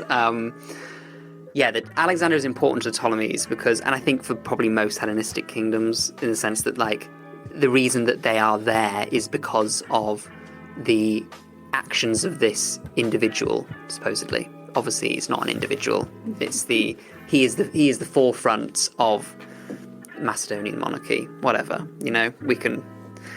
Let's not delve into every single word and pick it apart. But yeah, so he is important for their propaganda in a sense because, I think this is something that, because all of these Hellenistic monarchies are there because of those actions, they have in the reality. That's the reality essentially. And there's very much Alexander. Pretty much the myth making begins immediately. Pretty much. The Ptolemies and probably the Seleucids as well, find themselves in a new environment, I guess. They're embodied in an environment which has its own history, its own culture. It also has its own history of interactions with other cultures. There's so many layers to it. I think it's Conian. He calls the Ptolemaic monarchy a Janus face, so it has two faces essentially. It has a Greco-Macedonian face, and it has an Egyptian one. So I said earlier about the EPQ that I did. That was based off of a book I read by Stanwyck. It's called Portraits of the Ptolemies, Greek kings as Egyptian pharaohs, or something. It was something along those lines. Essentially, how you have these traditions, Greek and Egyptian ones, that are continuing their own patterns of culture and cultural production of artifacts and stuff, in interpreting kingship in their way, but. That can so that for the Ptolemies you can have a Greek a traditional quote unquote Greek sculpture that would fit into Greek history and cultural tradition, and you can also have exactly the same portrait or royal quote unquote royal portraiture in an Egyptian style. There's essentially I don't believe that there's any especially for that time period, there's no such thing as royal portraiture. These are not accurate representations of these rulers, which is part of kind of why I get a little bit, not annoyed, so to speak, but of like discourses about like the racial identities of some of these figures, because that wasn't really a concern of ancient peoples. As soon as a new ruler comes into a context, they will take on whatever image is necessary or indeed projected in that culture. So when people are like, particularly like with Cleopatra the Seventh, for instance, and they're like, oh, well, look at this coin, she probably had this nose and stuff. I'm like, absolutely no. This fits in a long history, particularly on coins, of how to portray a monarchy. They didn't have portraiture in the same sense that we have it. So I've veered off topic a bit from Alexander, but Also off topic, did she have like a hooked nose in her coin portraits, Cleopatra the Seventh? I think so, from memory. Antiochus Gryphus, Antiochus hooked nose. People, kings from then onwards, tend to have that in their portraits. I think so when Cleopatra the Seventh, for instance, is with Mark Antony, and like the whole of kind of the Eastern Roman Empire essentially is kind of under their rule, quote unquote. The coins minted for Cleopatra the Seventh in the Seleucid territories, or the previous Seleucid territories, fit in with Seleucid coinage. She's playing on a particular Greek identity, a particular facet of quote unquote Greco-Macedonian identity in that context. So that and Mark Antony is portrayed on coins looking like a Ptolemaic king.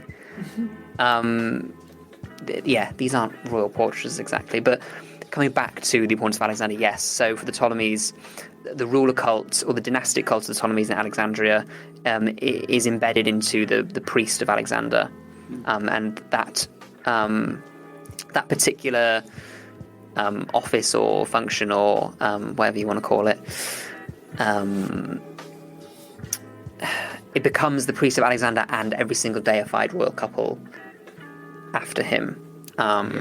So he is important for them, and I in my paper that you obviously all listened to yesterday, I talked a little bit about how it's quite possible that a lot of, particularly Alexander's episodes in Egypt, were manipulated by the Ptolemaic court, because they have really interesting ways of having this like hybrid interpretation of things. So their kind of literature and imagery, for instance, could project like a notion or a pattern of kingship in Egyptian, which is like a pharaonic pattern, but it now has it's completely kind of redone into like Greek motifs essentially, and perhaps vice versa. So they find these nice hybrid ways essentially of kind of combining important different motifs and cultural narratives into the legacy and the myth of Alexander. Yes. But in Egypt, he's not particularly relevant. So the priests of the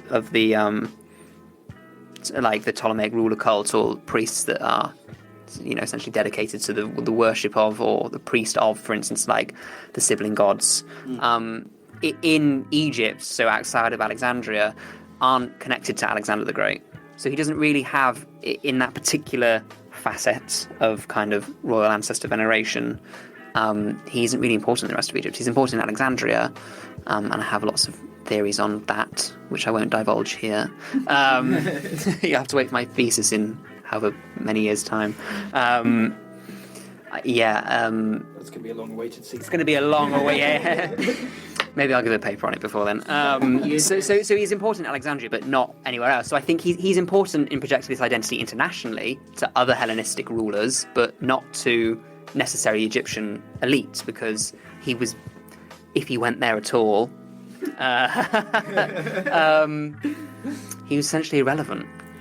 And they have to also create identity that's separate from him as well, I think.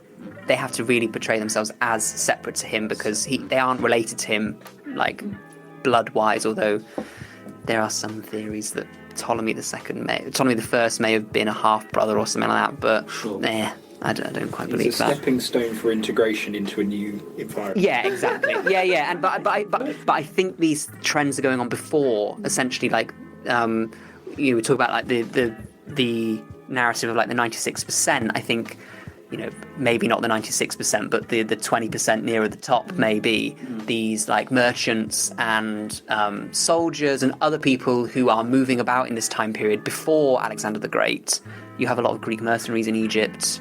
You have like the Naucratis, for instance, becomes like a sort of a Greek trading colony that's in Egypt, and you have they're called the Hellememphites, so Greeks living in Memphis. These people are probably already creating these new kind of cultural codes of like hybridity. So it's quite convenient when Alexander and Ptolemy's come in, they can probably get that from those communities. So they've actually kind of, some of the groundwork's already been done for them before, essentially. So I wonder if there's a bit of a narrative there of these trends that these elites,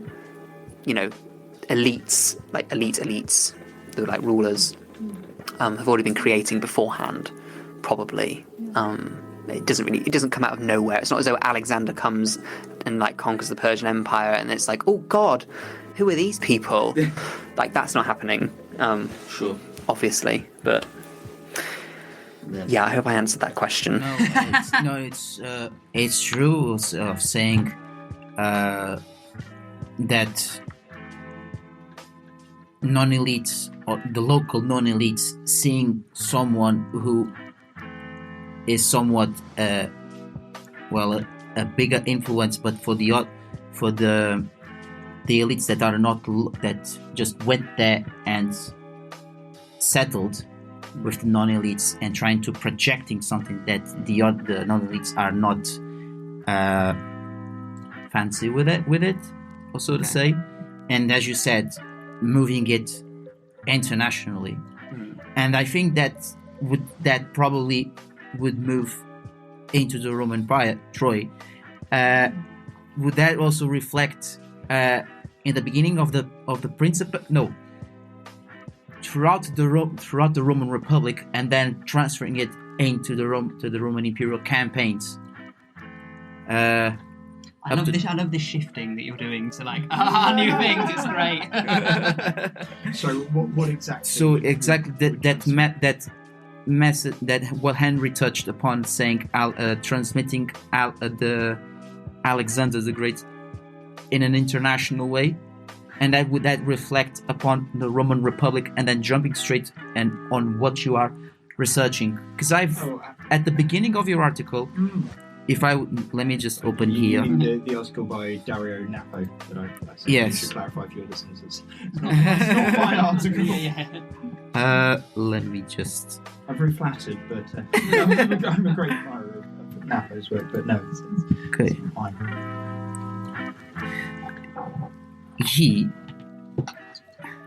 Carys has already got it there. He's at the beginning. Dario Napo says this: in the summer of 116 CE, the Emperor Trajan completed his Parthian campaign and reached Spasinu Carys on the shores of the Persian Gulf. When he arrived, he complained, allegedly, that he was not young enough to attempt the conquest of India as Alexander the Great had done.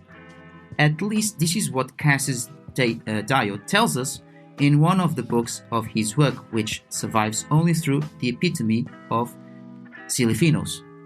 So, upon this first paragraph, and then comes with the source. Should we say the same is more or less what we have been talking about? Alexander being this marketable individual over the people that influenced and that are not, sadly, they're not mentioned of those 96%. So how good is Alexander the Great's strong power in the Imperial Roman period? Is that fundamentally what you're? Yes. So how specifically over the 96%? So the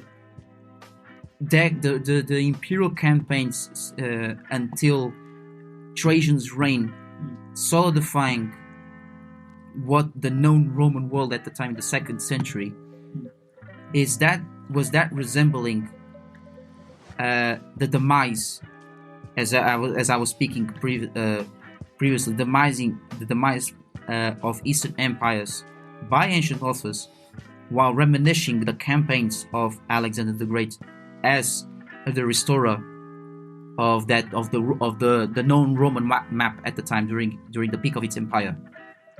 In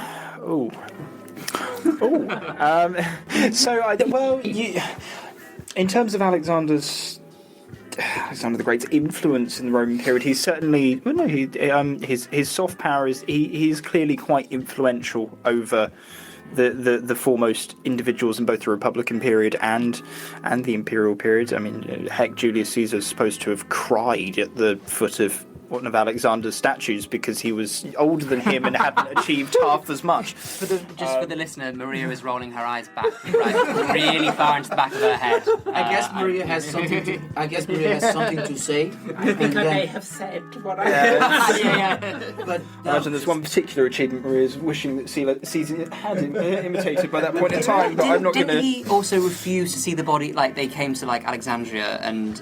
refused to go to the tomb. Refused to see the tomb of the Ptolemies, and he just wanted to see Alexander. He was like, I don't want to see those. Yes, I'll go see Alexander. yes, I think so, yeah. Apparently, of course. Alexander's influence, he clearly does loom large in... Well, clearly, he does loom large in the same way as he has, as the others have alluded to our modern narratives. I mean, I remember reading in one book the number of... This is a number of years ago, someone listed the number of books written on Alexander, and it was over 3,000. It was literally thousands. It is, I think, just to kind of jump in, sorry, the Alexander romance is, I think it becomes second essentially to like the Bible in its popularity and like the how much it's translated and different languages that it's translated to in the medieval period. So it's something that has a continual effect, essentially, or that myth and that narrative is something that stays almost like maybe not continuously, but is quite strong, even thousands of years later. No, so thank you, Henry. That was a useful input.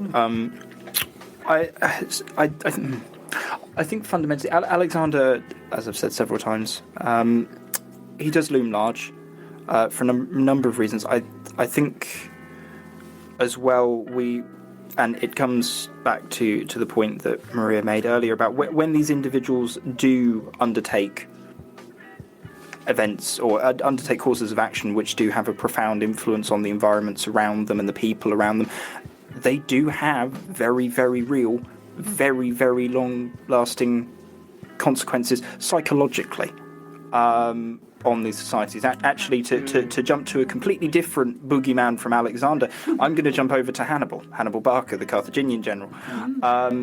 This is an individual, and actually, potentially to some extent, the example is, dare I say, almost better.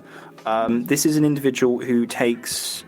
So Carthage has just suffered defeat in the First Punic War in 241 BC.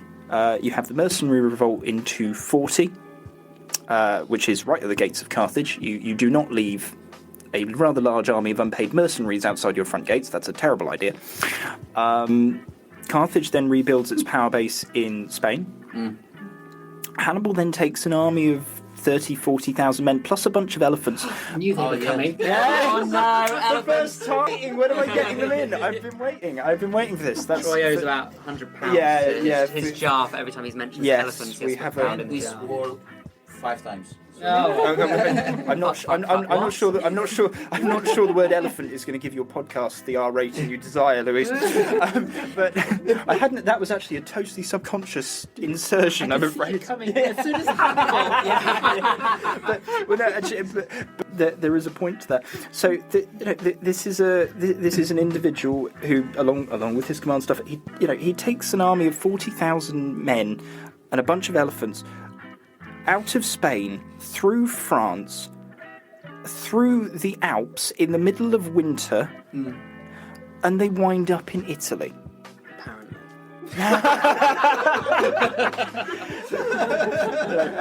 and admittedly, this is not the first time that elephants reached Italy. They did so under Pyrrhus years before. But I remember seeing a wonderful interview on one of these sort of late evening American style history documentaries when I was young, and they were interviewing a historian, I can't remember who, but they were sort of creating this hypothetical scenario in which Hannibal has arrived in Italy and someone is riding into a Roman military encampment somewhere, and he's describing, Hannibal has crossed the Alps and he is here in force. Okay. Oh, and he has elephants. And the Roman official, or the army officer, just says, "What? What are you talking about?" But this is then an army that proceeds to rampage through Italy for about 10 years. Actually, if you want the impact on the 96%, there it is. Yeah. There it is, because he rampages through Italy for a good better part of a decade. If I'm not, what are we talking? 219 to 202 is the second Punic War. Yeah. You have Capua, a major Italian city, defects. Yes. And this comes back to the point on the horrors of battle. Again, you have the defeats at Trebia. The Romans lose 15,000 men there. You have the ambush at Lake Trasimene. You have 15,000 men lost there. And then you get to Cannae. Which is just on a different scale. And I think that, to some extent, this is why particularly these big battles, I remember, because, Maria, you made the fair and reasonable point that a good portion of society is not marching off to beat each other with sticks in a very bloody and gruesome way. I'm not going to underplay that. But at Cannae, you do have the deployment of supposedly 80,000 men from across the entirety of Italy, and by the end of a single day, 50,000 of these are dead. This is actually, to factor back into narratives in scholarship. There is a profound reason why this battle has been so influential, right down to German strategists in World War II. This does become the epitome of I won't say good, I will say successful battlefield engagement. I.e., you've taken an enemy army that is numerically twice the size, and you have butchered it completely. The shockwaves that go through, because Hannibal is, I think the arguments basically are that he is operating on a Hellenistic or almost classical Greek notion of military engagement, where basically you batter your enemy into submission and they will sue for peace. The Romans do not do this. They say, you know what, no, fuck you. We are going to keep fighting you.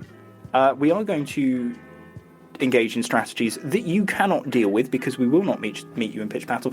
But the psychological effect on the Roman population is massive. Hannibal becomes the boogeyman for certainly the remainder of the Roman Republican period, which is the better part of 200 years.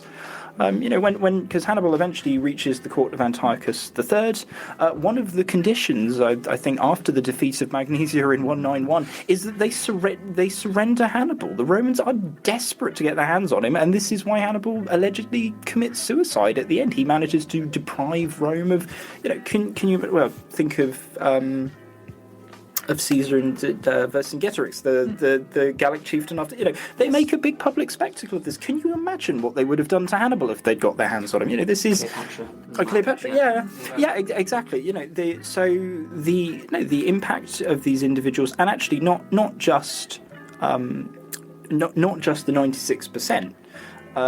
You have the story of Hannibal's brother. He returns to Carthage shortly after Cannae, and he walks into the Senate floor at Carthage, and he just dumps a chest full of rings of senators onto the floor. Hannibal manages to wipe out not just 50,000 men. He manages to wipe out a massive number of at least the lower nobility. I think Hannibal's growing on me. Oh dear. But no, one of the consuls, I think, is killed at Cannae. It is a complete disaster, and for Rome. And so no, the site is absolutely massive. This is nowhere near Alexander in the east, I grant you. But sorry, I've just remembered I should actually bother to try to link it back to that. But no, I think actually it does serve the point, because it's Alexander. He does undertake something similar. He undertakes an anabasis. He undertakes an immense journey geographically. He conducts a number of battles that are immensely militarily successful, and he wins them. The Battle of Gaugamela is much bigger, supposedly, than Cannae. Cannae is one of the bigger battles of non-naval battles of antiquity. But Gaugamela is meant to be 40,000 Macedonians allegedly against 250,000 Parthians. This is apocalyptic in some sense in terms of antiquity, and this might be a one-off event, but I don't think we should underestimate the psychological impacts of that and just the ripple effect. Yeah. That would have, but also then obviously Alexander goes on to go into India and engages with Porus. You have another large battle at the Hydaspes, but the actual importance and the impact of that of Alexander and those campaigns, it is psychological in some sense because it is not that it's the first time that those areas have been explored by any means, and I think we're beginning to start to unpick that in the scholarship and elucidate it, and that's great. But it is, as far as we can tell, it's the first time where, if you will, an organised body, a very large body, 30, 40,000 people, go to a place. Apparently. This is not Nubia, Henry. Come on, behave. I think we need to ask ourselves why.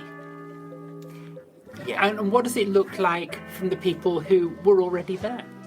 This is very much from our perspective. It's very much looking from the west towards the east. In the case of Alexander.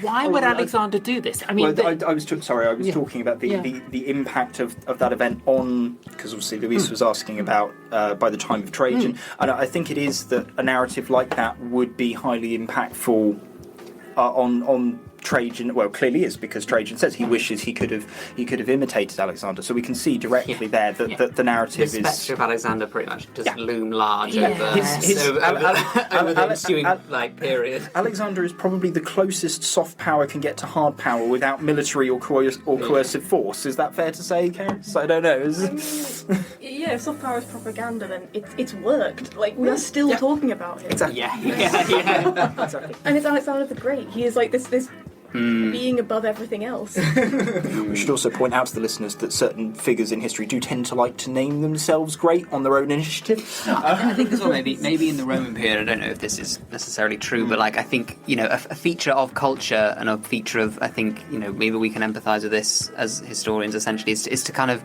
make sense of the present. You have to sort of, in a sense, understand your past. So looking back into the past and looking at these narratives you've constructed or a culture has constructed of its identity, what is its point of reference? What is this similar to? We talk about financial crashes, and we talk about back in 1929, all of that sort of stuff. So we look back at these key events to kind of situate ourselves in the present, in some respect, into our current social landscape. So I do wonder if the Roman Empire essentially is the Hellenistic kingdoms have continued Alexander's memory, and I'm pretty sure it is for the Ptolemaic royal house, in that they mint coins up until the very end still with Alexander's face on them.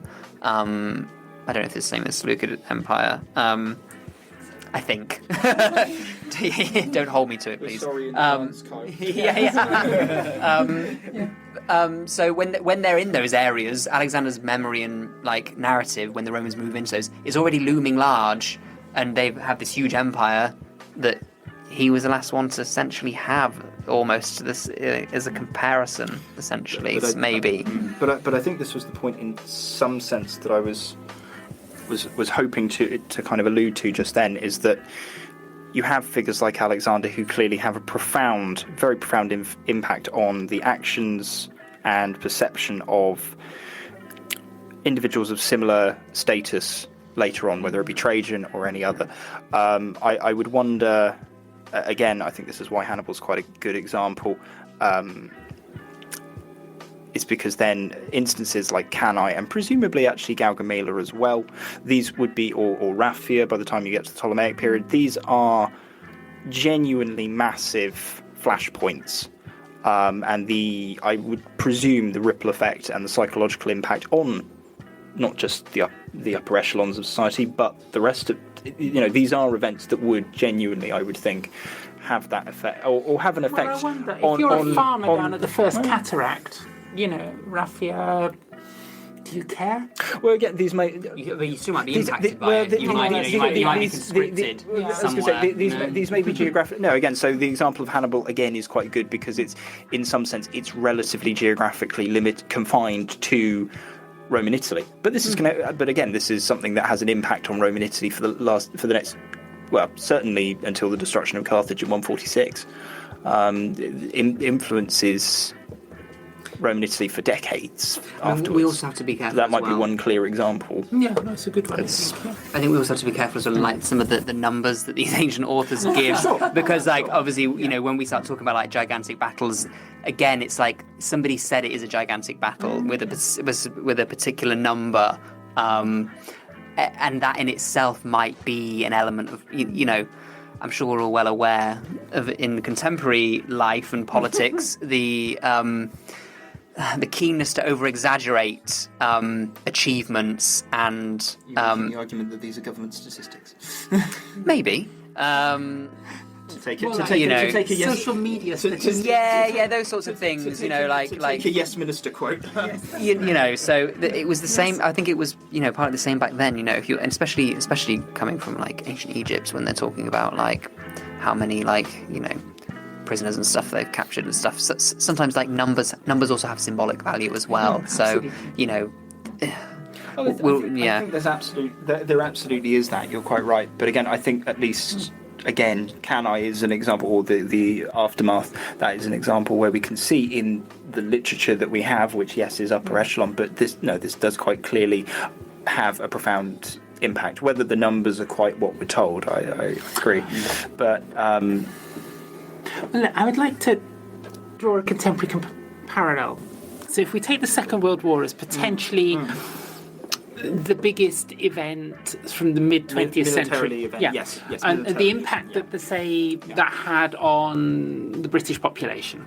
Okay, so my grandfather was sent away to fight, and got captured and all the rest of it, and he was away for 6 years, and so there's an impact in the family, but without the constant reinforcement of the message in the post-war years, the sheer number of war films, the depiction of the Axis powers and the cultures of the Axis powers, which were, in my childhood, it was just constant, this reminder. And I wonder if the same thing happened in the ancient world. And I suspect it didn't. So it might have been, in upper echelons, there was a good reason for keeping that alive. But for most people, they're not seeing, every Sunday there's yet another Second World War film on the telly. And I wonder if that died out much quicker. Could I make the point that they're not seeing the film, but when we're talking about Alexander being on all these coins, they're still seeing his face everywhere? Yeah, I have a problem with coinage like that, because do you actually look at it when you use it? But also, who is that coinage going to? Is it paying particular military figures, for instance? Does it have a particular context? Those, yeah. The other point I can try to jump in a little bit with that, and it is always difficult to try to use the literary sources that we have to elucidate the views of the 96%. Keep with that. Yeah. I think that's probably that's just a figure I plucked out of the air. That's now going to be quoted in every. The 96%. This is how some shit starts. Like somebody will pluck a figure for just a random figure. It's not so random, because I think I read an article and it was, what is it, the demography of the Greco-Roman world. It was a reassessment or something. It was in that book. And this is what makes you want to do away with demography.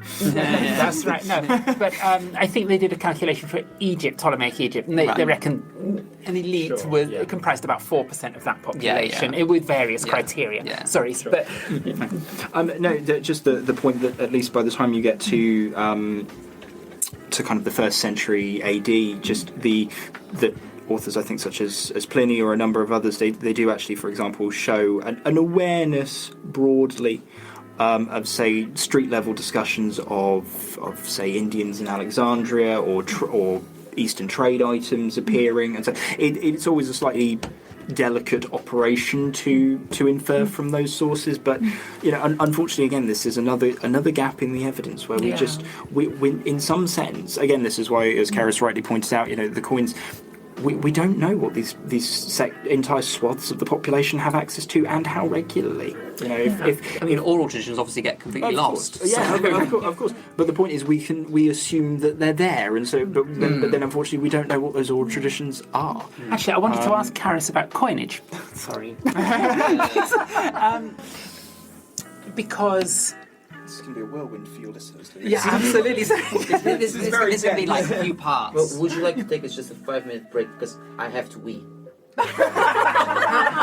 Why don't as a little surprise for you? You go, and then you can just leave us here. We'll talk about whatever. Yeah. We'll direct ourselves. Unless I just need to pause because I'm going to edit this section here. So in this part. So. Well, just leave it running, and we'll go. Okay. Leave it running and we'll just carry on. I'm going to edit anyways. Yeah, okay, yeah. Section break. All right, I'll be right back. No, not on that one. Oh, no, we can keep going. Yeah, we can. No, just keep going. Just keep running. Keep running. Because here is also running. Okay. I'll be right back. You have to unlock the door. Yes. Yeah, we've locked ourselves in. So we can't escape until we've sorted this. No, about coinage, because Troy's going as well. They're going together. and I'll go afterwards. Yeah. Was they taking their handbags? I mean, but I was wondering about who actually had these coins in their hands, and this is quite an interesting point because obviously, on an everyday level, you're going to be using bronze coinage. It gets worn very quickly, as far as I can tell, and actually some bronze coinage doesn't carry specifically ideological messages, as far as we can tell. So, is the coinage that's being produced, the gold staters or the silver tetradrachms and all the rest of it, are they being produced for an elite audience to maintain an illusion of a propaganda that's continuing, or is this something that's got a wider reach? I put a little asterisk that everything we're saying is all speculation. Possibly it's wrong. It's okay to be wrong, as you said earlier. I'm not a coin expert. I'm so sorry to put you on the spot. I wrote a paper on coins and then I went, shit, I don't know anything about how you talk about coins. I just thought these looked cool and were interesting. I think that's a perfectly good justification for writing a paper, I mean, it worked. I think it worked out well. Yeah. But on one of the Coin 101 books I was basically reading in the past week, they talk about with fine spots of coins, bronze coins, you are likely to find less so in the big hoards that people buried their life savings and then for whatever reason didn't come back for it. You find it essentially dropped down the back of the sofa, the ancient comparison of that it's dropped between the floorboards. People didn't bother to go find it because it's a bronze coin. So it seems that's the kind of coinage that people just had, and I think there had to be laws put into place. Apparently, I'm very much remembering this from something I read in the past week. Had to be laws put into place to make people use the coins because they just weren't worth as much as they were said to be worth. It'd be like if we were suddenly introduced to paper money and we were like, this is just a piece of paper. This isn't £5 coins. This is a piece of paper.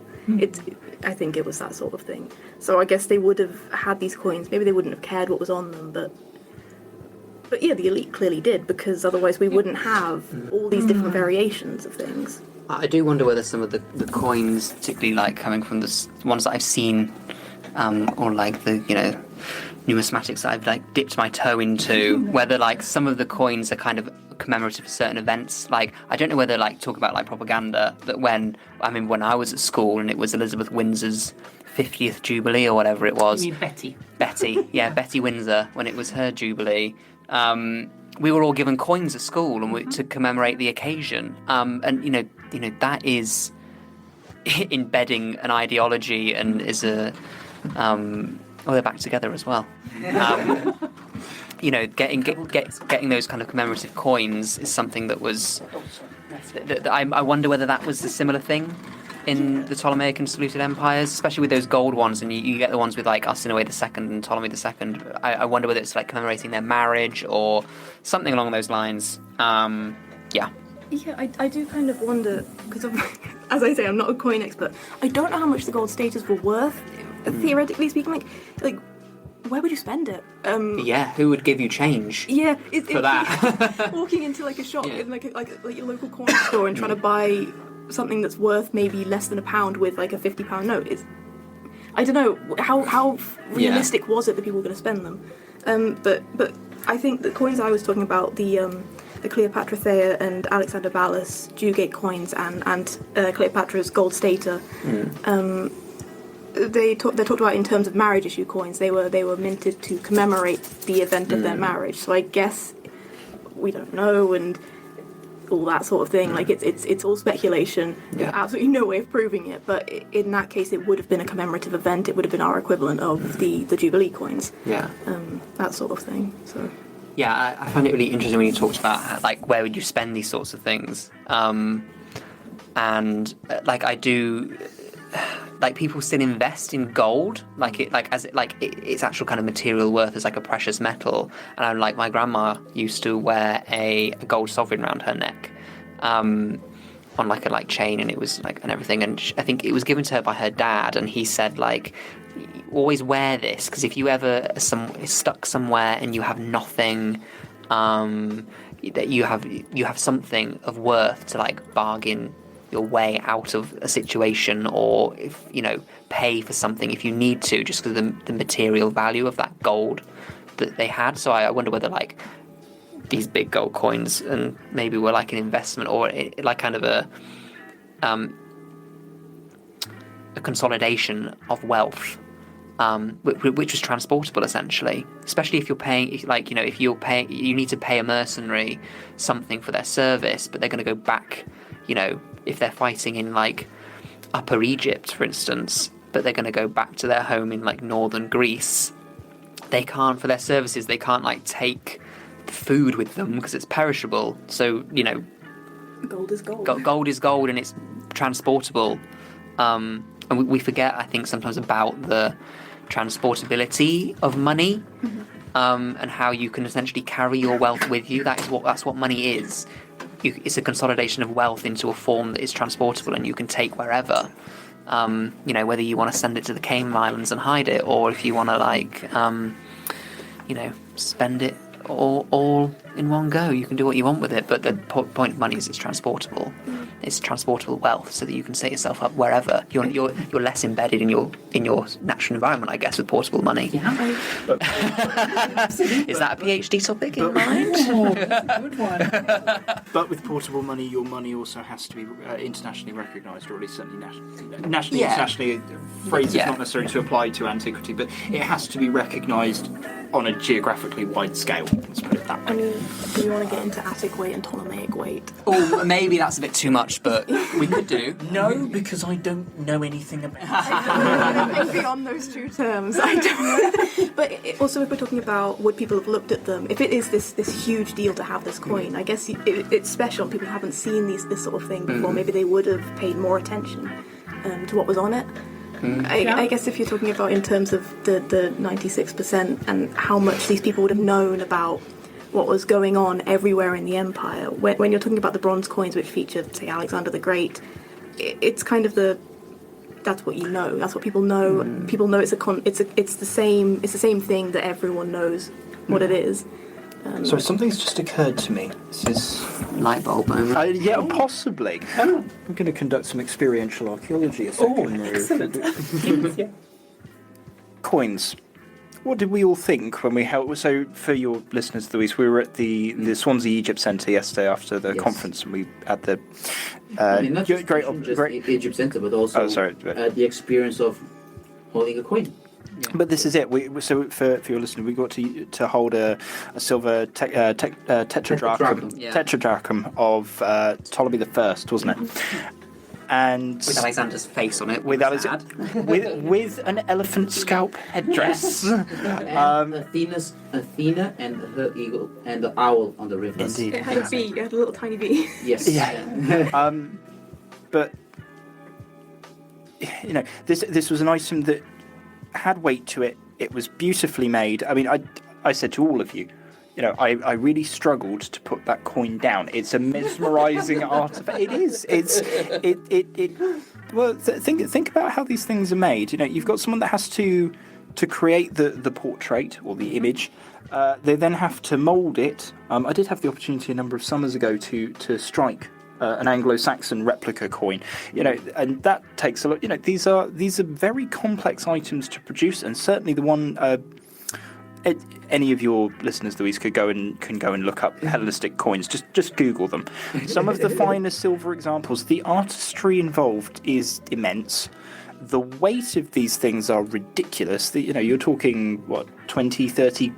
Maybe not 30 grams or something. Oh yeah, some of the bigger tetradrachms. Yeah, you're talking about a significant weight in silver. There is I don't want to say that there. Sorry. There is. I don't want to say it's an all shiny effect, but it kind of is. They're shiny though. Yeah. They're literally, but these are. I think these are items that. And I say this is the experiential archaeology, if I can call it experiential archaeology. There was something intrinsic about these coins that immediately you could tell that these were items of value. These were well made. I don't know. Do they have that because they're synonymous with elites though, or like do I one of the questions that I've kind of been thinking or like grappling with is like does like the quality of these objects, so like shiny things, metal that's come from the ground, gone through a craft specialization process, which is very intense, is very shiny, it's come from somewhere like very far away or deep underground. So I think of like lapis lazuli in Egypt, for instance, like lapis lazuli comes from Afghanistan, and elites, that is a kind of a symbol of wealth, so to speak. If you find it in someone's tomb, like elites become like this kind of shiny, and like the qualitative nature of these material objects is shared with the people who own them. So so I wonder like the relationship between these objects, like kind of what's being exchanged here. Is the material quality of the objects like because like do they what am I trying to say here? Like, do they share that qualitative nature of being special and more important than other things? And like, how does that happen? And coins may be a part of that, especially like who's worthy of being on a coin, like who's worth having their image in gold or in silver. Usually it's gods, like statues of gods in Egypt might be in gold and silver. So it's interesting. Maybe in the Ptolemaic period, this is just light bulb in my head now. You have this kind of their image in gold. Literally that their image in gold makes them divine, essentially. I am also wondering, say you're a mercenary guard, you left like this little tiny village in the middle of nowhere, and you went off and you did all this cool stuff. It's yeah, you did all this stuff that no one back home would ever have experienced, that sort of thing. You've been to all these places and done all that sort of stuff. In the case of Cleopatra Thea's gold stater, there was someone, I can't remember who, said it possibly they were minted to pay her mercenary guard. So one of those guards gets this coin, like where does he go with it? What does he do with it? And the people that he kind of goes back to, they might have looked at this coin, might have had the context from him, where it was from, what it's commemorating. I don't know. Maybe people would have like all gathered around to see this new design on a coin. Like look at this new thing. It's exciting. It is shiny, different and new. Yeah. And has Alexander. Oh, there is always a downside. Yeah. It's the same guy on the obverse, but look at there's like a little tiny bee on the reverse. I was fascinated with coins when I was younger, to be fair. My dad had a coin collection, and I inherited that, and I still have it at home. And I remember being fascinated just going through it and just looking at all the different things that are on it. It was just... There are two things. I think what's interesting about gold and silver is they're not very useful metals. In a practical sense, what can you actually... Gold is too soft. Isn't silver antibacterial? Yes, a little. I think. But copper's better. Yeah, possibly. I'm not sure you've watched enough vampire movies, Maria. Well, yeah, this could. I now see the downfall in my argument. I think there was something about silver, though. I'm sure. Yeah, no, I think silver maybe, but certainly copper and bronze are really good at being antibacteriological. So, in essence, they're not very useful metals. You can't do much with them. They're not like iron or something like that. They're not strong enough. So they're only valued because they're shiny, which, frankly, who cares? So that's the first thing. But a collection of shiny rocks. Yeah. We're all really just magpies. We like collecting shiny things. I don't like to make this sound personal, Henry, but I should point out to the listeners that Henry does have a signet ring on, I think, with Alexander's head on it. Is it Alexander's so head? Embarrassing. Sorry. I did get it because I've never seen something like it before, and because I study the guy to some extent, I thought, well, I should wear it.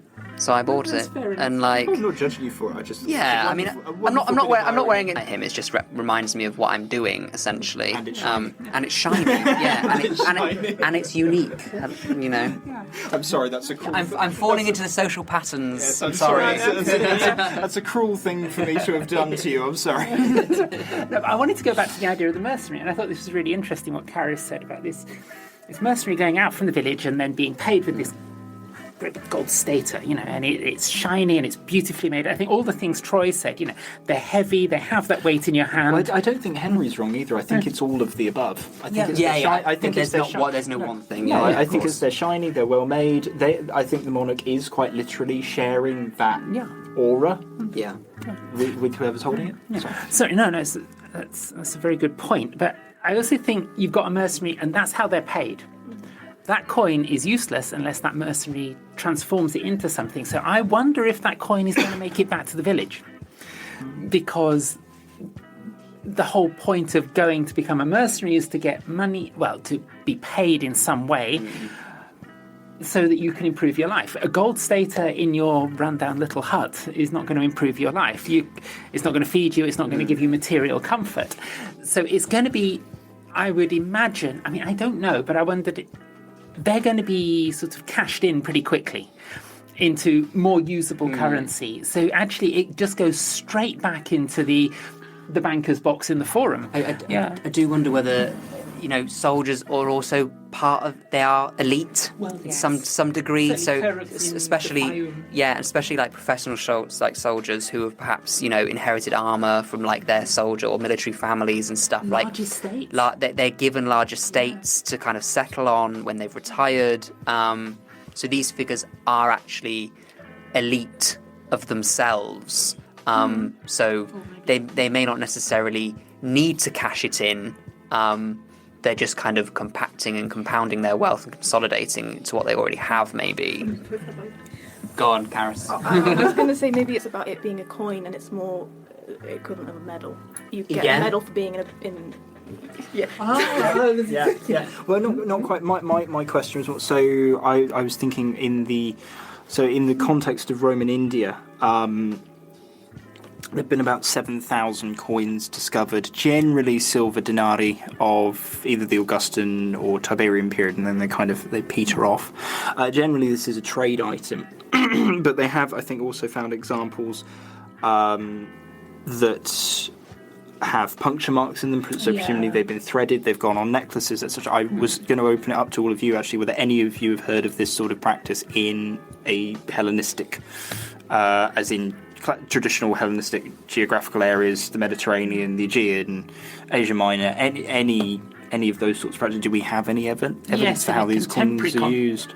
In a relatively modern context, yes. In northern Greece, women would wear the wealth of the family, and it would be pierced coins on, stitched onto traditional dress. Women still do wear the wealth of the family, and sometimes can do. If you think earrings, bracelets, not just women. But I did just mention this. I think I'm not sure if you were in the room, but my grandma used to wear a sovereign around her neck. Of course. Yeah, that's a classic. And her father gave it to her, and he said, if you're in a tight situation, like you have something of value that you can like sort yourself out with, like get to safety or buy food, or you can exchange that portable wealth around your neck as like an emergency, essentially.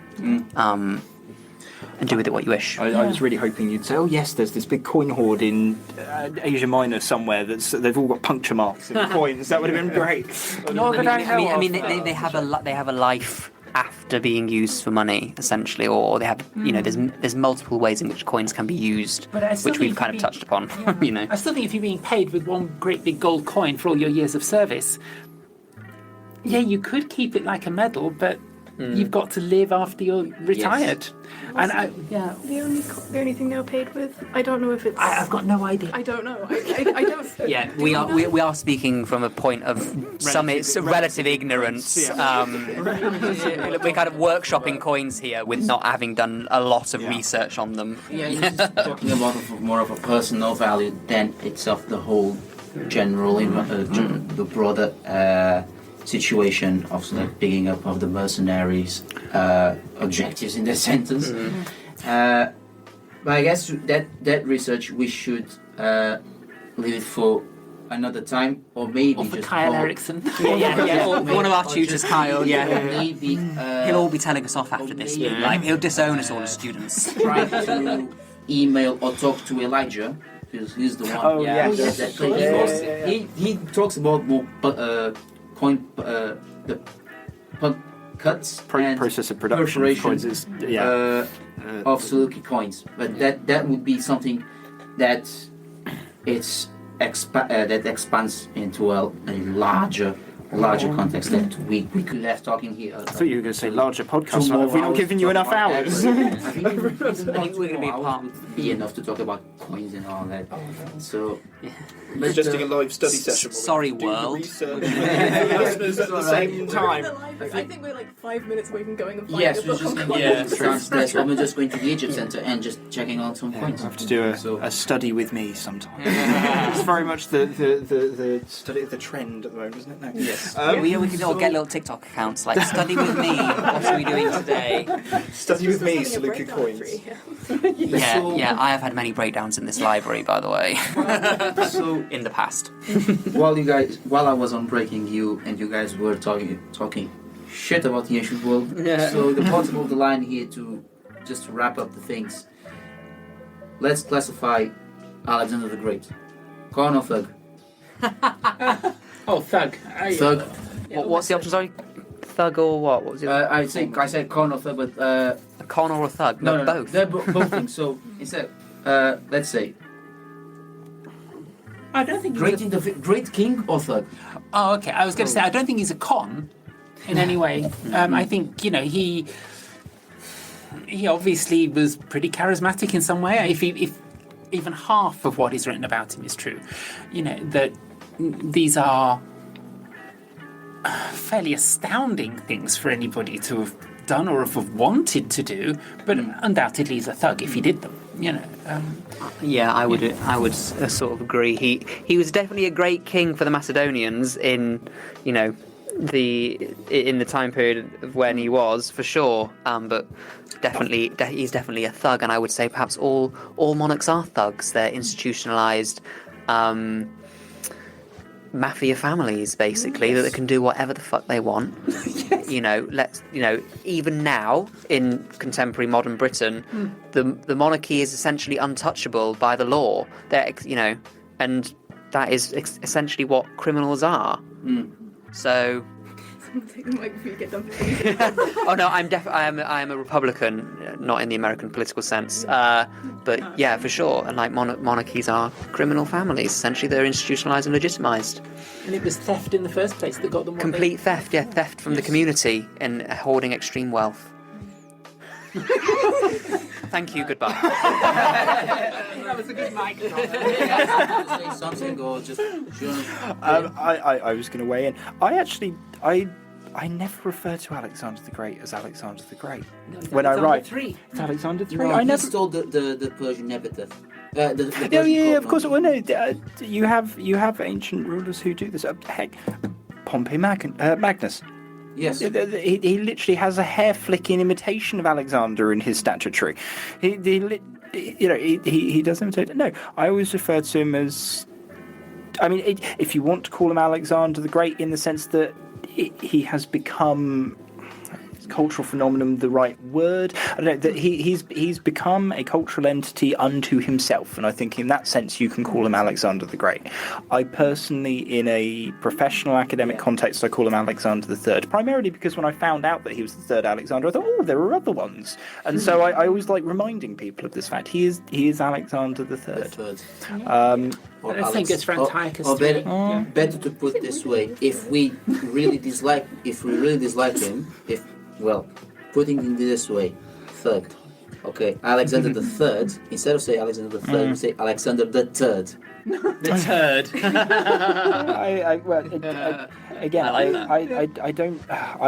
I personally am not fussed about passing moral judgments on people that have been dead for 2,500 years, and about which we know, and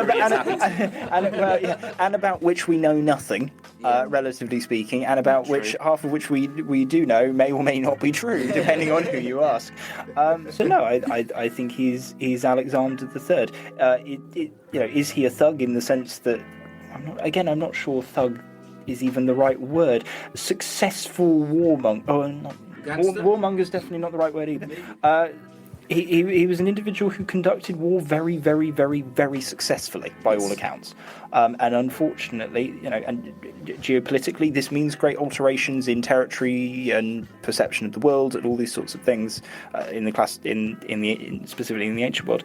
On a practical basis, this does mean death and destruction. Yeah. This is what it means, unfortunately. But yeah, so no, he's Alexander the Third. He's also my litmus test for people's historical knowledge when they ask me what I'm doing a PhD on, and Ptolemaic Egypt and like Ptolemaic divine kingship and royal ancestor veneration is quite a mouthful, and people just would look at me as if I'm talking a different language and I'm crazy, which I could well be. But he's a good historical figure to kind of point to and be like, to kind of like what people's historical knowledge are that like don't study like the ancient world academically. I always kind of, whenever someone asks what I do, I'm like, have you heard of Alexander the Great? And if the answer is yes, then I go into a bit more detail. If the answer is no, then I go into a different detail. That was less dramatic. Yeah. Well, I think I do have to answer this question because the word thug was mine originally, which was a rhetorical device. I mean, I used the it. level of your soft power on our academic discourses should not be overlooked. Yeah, so I did toy with other words, but something about that complete disregard for human life, I think, in many ways. And which I think does have this sense of thuggery to it. But also, I wonder about the motivation both for himself, which of course we can never really know. What motivates somebody to go and do that? What worries me more than Alexander's own motivation, because Troy, you're absolutely right. Passing judgment on somebody 2,300, 2,400 years ago, and about which we know nothing. That's really the key. Yeah, about really what do we know? We've got an Alexander romance. Well, I'm sorry, Kyle, but I don't think that was really very reliable. He would agree. He would absolutely agree.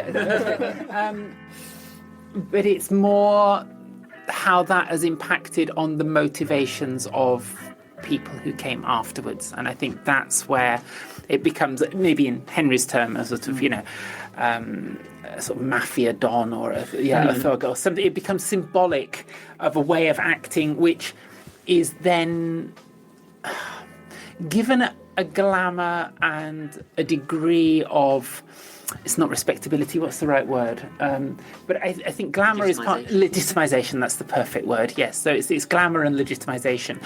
And, in part the ancient sources and our current discourses on him are responsible for that. Yeah, we are guilty of repeating those narratives, and I think, but we should always be talking about them as narratives rather than historical fact. Exactly. Yeah.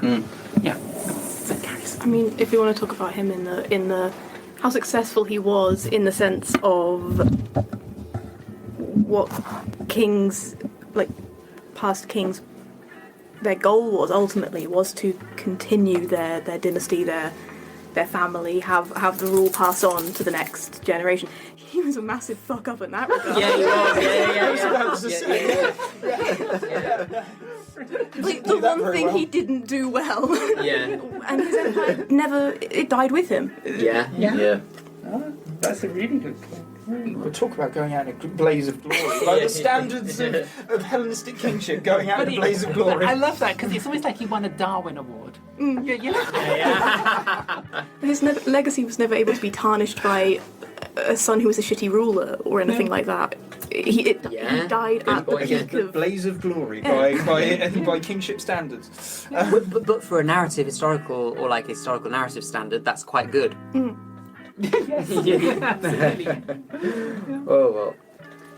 Are we allowed to say some final other thoughts as well? Yes, so let's wrap Do you up. have a final question? Yeah, let's Do you have a wrap final up question for the. Justin? No, this was a question. Oh, this was About Alexander. Okay, right.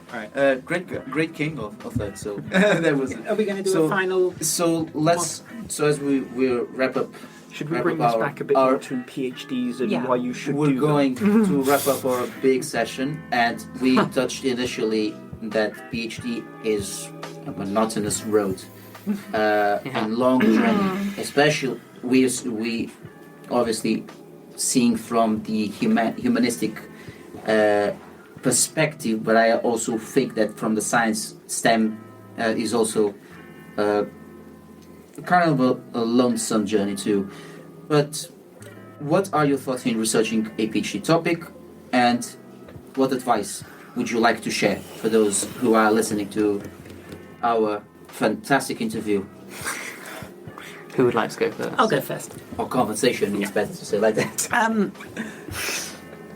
I think that there's one thing. I wouldn't say it's monotonous, actually. It's hard work and it's long, Yes. but we have had a lot of fun discussing.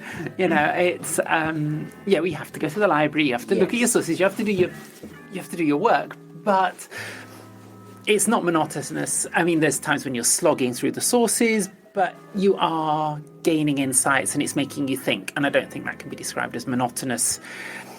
More something that requires gritting your teeth and a bit of dedication, but to which there are great rewards. I would say do it if you have a real burning interest in something. If you're not interested in your field, then it's really not going to be, I think, successful. I don't ultimately think you're going to get through it or write a good PhD. But the other thing about the process is, meeting up with Carys and Troy and Henry, and of course Lewis as well, and the discussions we have got differing perspectives, and sometimes they're quite, very divergent and quite startlingly different ways of seeing the ancient world. But I think all of us would agree that they are valid, and we learn an enormous amount from each other. And I sometimes joke that Troy is the one who keeps my feet on the ground, because he's the one who then comes, but what about evidence? To stand on them. That's right, yeah. So when I'm off on my wild flights of theoretical fancy, wanting to write, beautifully evocative texts and use my imagination and sense the environment, and Troy will then mention things like inscriptions and then Carys comes up with coinage, and I'm like, oh, shh. And they're absolutely right. And so it's vital that if you are going to do it, you find a similarly great group of people to embed yourself within, I would say. Yep. Oh. I imagine many of us will say similar things to what Maria's just said, and actually I would say that absolutely is true. Majority of it, I must admit, I personally probably would sometimes use the term monotonous. Just if I'm if I'm slogging through material, I don't want to. I've been accused before of being too morbid and miserable sometimes when talking. I think I was talking to a group of first years a couple of years ago, and I was sort of saying, look, be under no illusions. This is going to be really difficult, and it may be one of the hardest things you're going to do. And this was just me talking about BA, just because I saw friends of mine who really struggled with it, and so I don't like to pull the wool over people's eyes. It is very difficult. Fine, and there will be parts of ancient history or any PhD that you don't enjoy doing, or any discipline that you don't enjoy doing. Find the bits that you I'll speak just from an ancient history perspective, obviously, because that's what we all are. Find the bits that you enjoy doing. I know for me, I very much like to connect pieces of a puzzle together and sort of start to work it out and make small adjustments in the scholarship that may clarify my thinking on things or how things have happened. So I enjoy those bits, and or certainly with the PhD, I think a couple of us have mentioned that we sort of get to a 2-year point and then things start to crystallise. So I think for PhDs coming in, don't be under the illusion, particularly for ancient history PhDs, don't be under the illusion that this isn't going to take time. And I've certainly said to my supervisors, well, I've got lost and confused with working through stuff, and I've been told, oh good, I was worried, I thought that you weren't going to get lost and confused because it's almost a part of the journey, and I think it is. I think at the same time, listen to your gut instinct for the PhD much more than perhaps I did, so you may get lost for slightly less time because nobody wants to feel that they've sort of lost 2 years of time, even if they have finally ended up at roughly the right place. So I think there's that. So yeah, it will be a grind, but find the bits that you enjoy doing. I think absolutely as well, and this is something I haven't done as much of perhaps as I should have done, is actually, because I do enjoy getting up and giving papers when I actually have them. And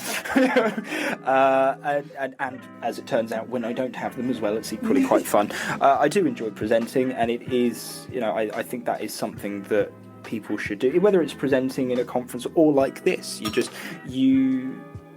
Don't forget, we live, you want to talk about the 96%, we live 99% of our lives on our own in libraries, effectively. Yes. And so I think we often forget that the reason why we actually do this is to be able to then discuss it with somebody. And I think hopefully that's what we've just proven to your listeners over the last few hours, is that it is fun, it is profound and challenging and difficult, but it is fun. You can enjoy it. You can have a laugh with it. And at the end of the world, end of the world. No, at the end of the day, the ancient world is a phenomenal place. Whether it is, and it's full of remarkable people and stories. Whether it is Alexander marching from one side of the known world to the other, or in my case, going down to the Red Sea to hunt elephants and all this sort of stuff. It's crazy the things that people did a couple of thousand years ago. It's mental, and so, and in a good way from a story perspective, as Maria said earlier on, it's about telling stories. So give yourself as a PhD the opportunity to do that with other people, which hopefully is what we've all proven to do for the last few hours. I could go on, but I will pass on to somebody else. I was going to say they might also see a 3-hour podcast and not listen to it. Yeah, it's going to be part 1, 2 and 3. I did just warn them they need to grind sometimes. They don't have to get to the end to hear that. I mean, I feel like if I'm going to talk about doing a PhD and all of that, I need to say what my supervisor Stephen Harrison said to me, which is, if you're just doing it to get a job in academia, don't, because the chances are, it's very difficult to get a job in academia. But also, it's a lot of fun to do it. If you want to do a PhD, do it because you're enjoying it. And Sure. Yeah, you don't have to be you don't have to go into it being an expert on things, and you don't have to go into it with a solid idea of what you want to do. And if you write a piece of research, I've written a lot of pieces of research that will never go into my actual thesis, but they were still worth writing because I've learned things from them. I've learned other stuff that might if I did get into academia, might come in handy later. I wrote all this stuff about coins, and it probably won't go into my thesis, but it's useful to know, possibly, or it's at least interesting, and then I have that context to write future stuff on. Yeah, I don't know. I guess just if you want to do a PhD, it's hard work, but it's also it's fun, and it might not be incredibly rewarding in the end, but it's not so much that end goal of getting a job in academia. It's the process of doing it, the kind of things you learn from that. Yeah. There's a motivational quote in that somewhere. Like you could print out and put on a card or something, I couldn't agree with all of you more in that sense. I think personally speaking, there will be some trade-offs that you have to make, essentially. So I said at the very beginning that I work part-time, and study part-time, and I'm very, very lucky to be in a position where I can like afford to live and study as well. And you know, like I'm extremely lucky and privileged in that respect. But you know, equally, like I had to make choices to get to that point as well. You know, I would have, you know, in an ideal, and you know, we talked about the PhD maybe being isolating in some respects. Like I have personally made choices which I've kind of sort of isolated myself in some ways. Like where I work is, for instance, quite a small business, so, and I work a lot from home, so I do spend a lot of time doing monotonously, kind of doing the same thing essentially, and seeing the same environments all the time. So, you know, my kind of advice is don't put yourself in. Try and make it as different and fun as you can, and put yourself, you know, change your environments if you like changing your environment, or go to, you know, a few different places where you like studying. Like make it comfortable for you and make it exciting for you as well. And you will also find that by talking to other people. So do put yourself out there essentially in that regard. But there will always be a trade-off in something, and it's so easy to kind of think, to have this ideal of what the perfect PhD would be like, you know, and what your perfect experience would be like, and it's never going to be like that. But just do your best to enjoy it. Remember, you're doing it for pleasure. You don't have to, like Carys said, you don't have to do it with the idea for Troy's putting the face. You don't have to do it for like getting a specific job or getting a job in academia. Like if doing the research that you know, we go into this field because we love the topic, right? If it enriches your life in whatever way, then that's worth it enough. Yeah. And we shouldn't have to pay for them, but you know, if it enriches your life in whatever respect, and you know, you don't have the intent of going to academia, that's also fine. Just try and enjoy doing it, and like remember you're doing it because you love it, and don't try not to let it become a chore or see it as a chore. And it can be quite difficult to do sometimes, but that would sort of be my advice in that respect. Yeah. I was just going to say, also you can call yourself a doctor at the end, and that's pretty easy. Yeah. Especially those people with like certain I don't know, maybe like everyone has someone in their life that maybe they don't get on with, and then, or at some point in their life it's a bit of a, just want to lord it over them. yeah, just a little bit, you know, like, you know, if someone calls you a twat, you can be like, that's Dr. Twat to you. I have no such grandiose aspirations, I'm afraid. That's what I say because some of the listeners probably know that already. I'm working at Nando's part-time, and I have an assistant manager that is the... Are you going to have a job anymore, Luis? I'm living for this. Keep going. That assistant manager, I'm not going to mention the name. I don't want to destroy her ego, but I want to destroy her actions. Saying with class and say that behavior of sense of entitlement, say I'm the manager and I'm the boss, and I say, okay, when I become a doctor, I'm going to shove the title right in the front of your face to just say, look, I busted my ass for 3+ years for this, and you will not take me that pleasure. So here it goes. There it is. Yeah, but talk about removing elites from society. Yes, exactly. Removing elites from the workplace now.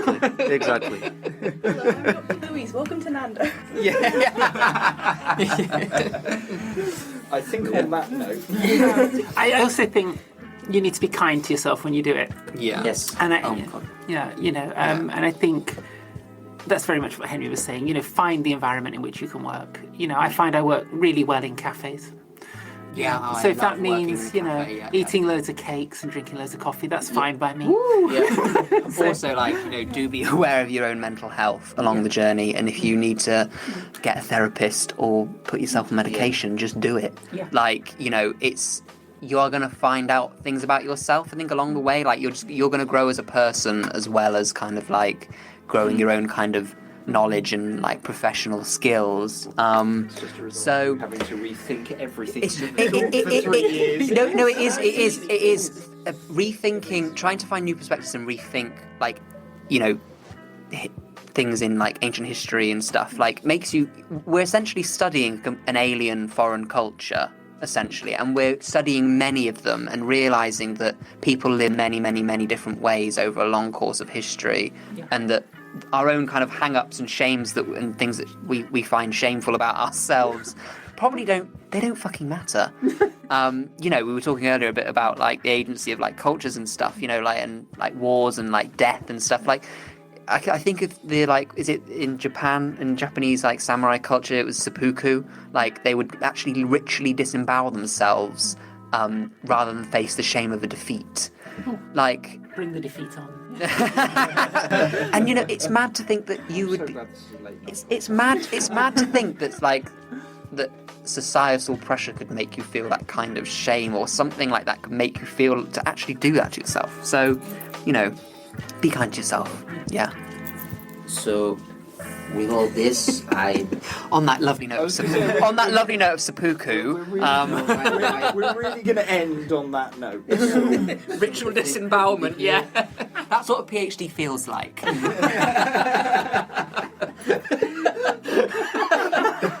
Yeah, PhD equals seppuku. Trinity St David can have that for advertising. Oh yeah, we'll give that to our university for their advertising. Amazing.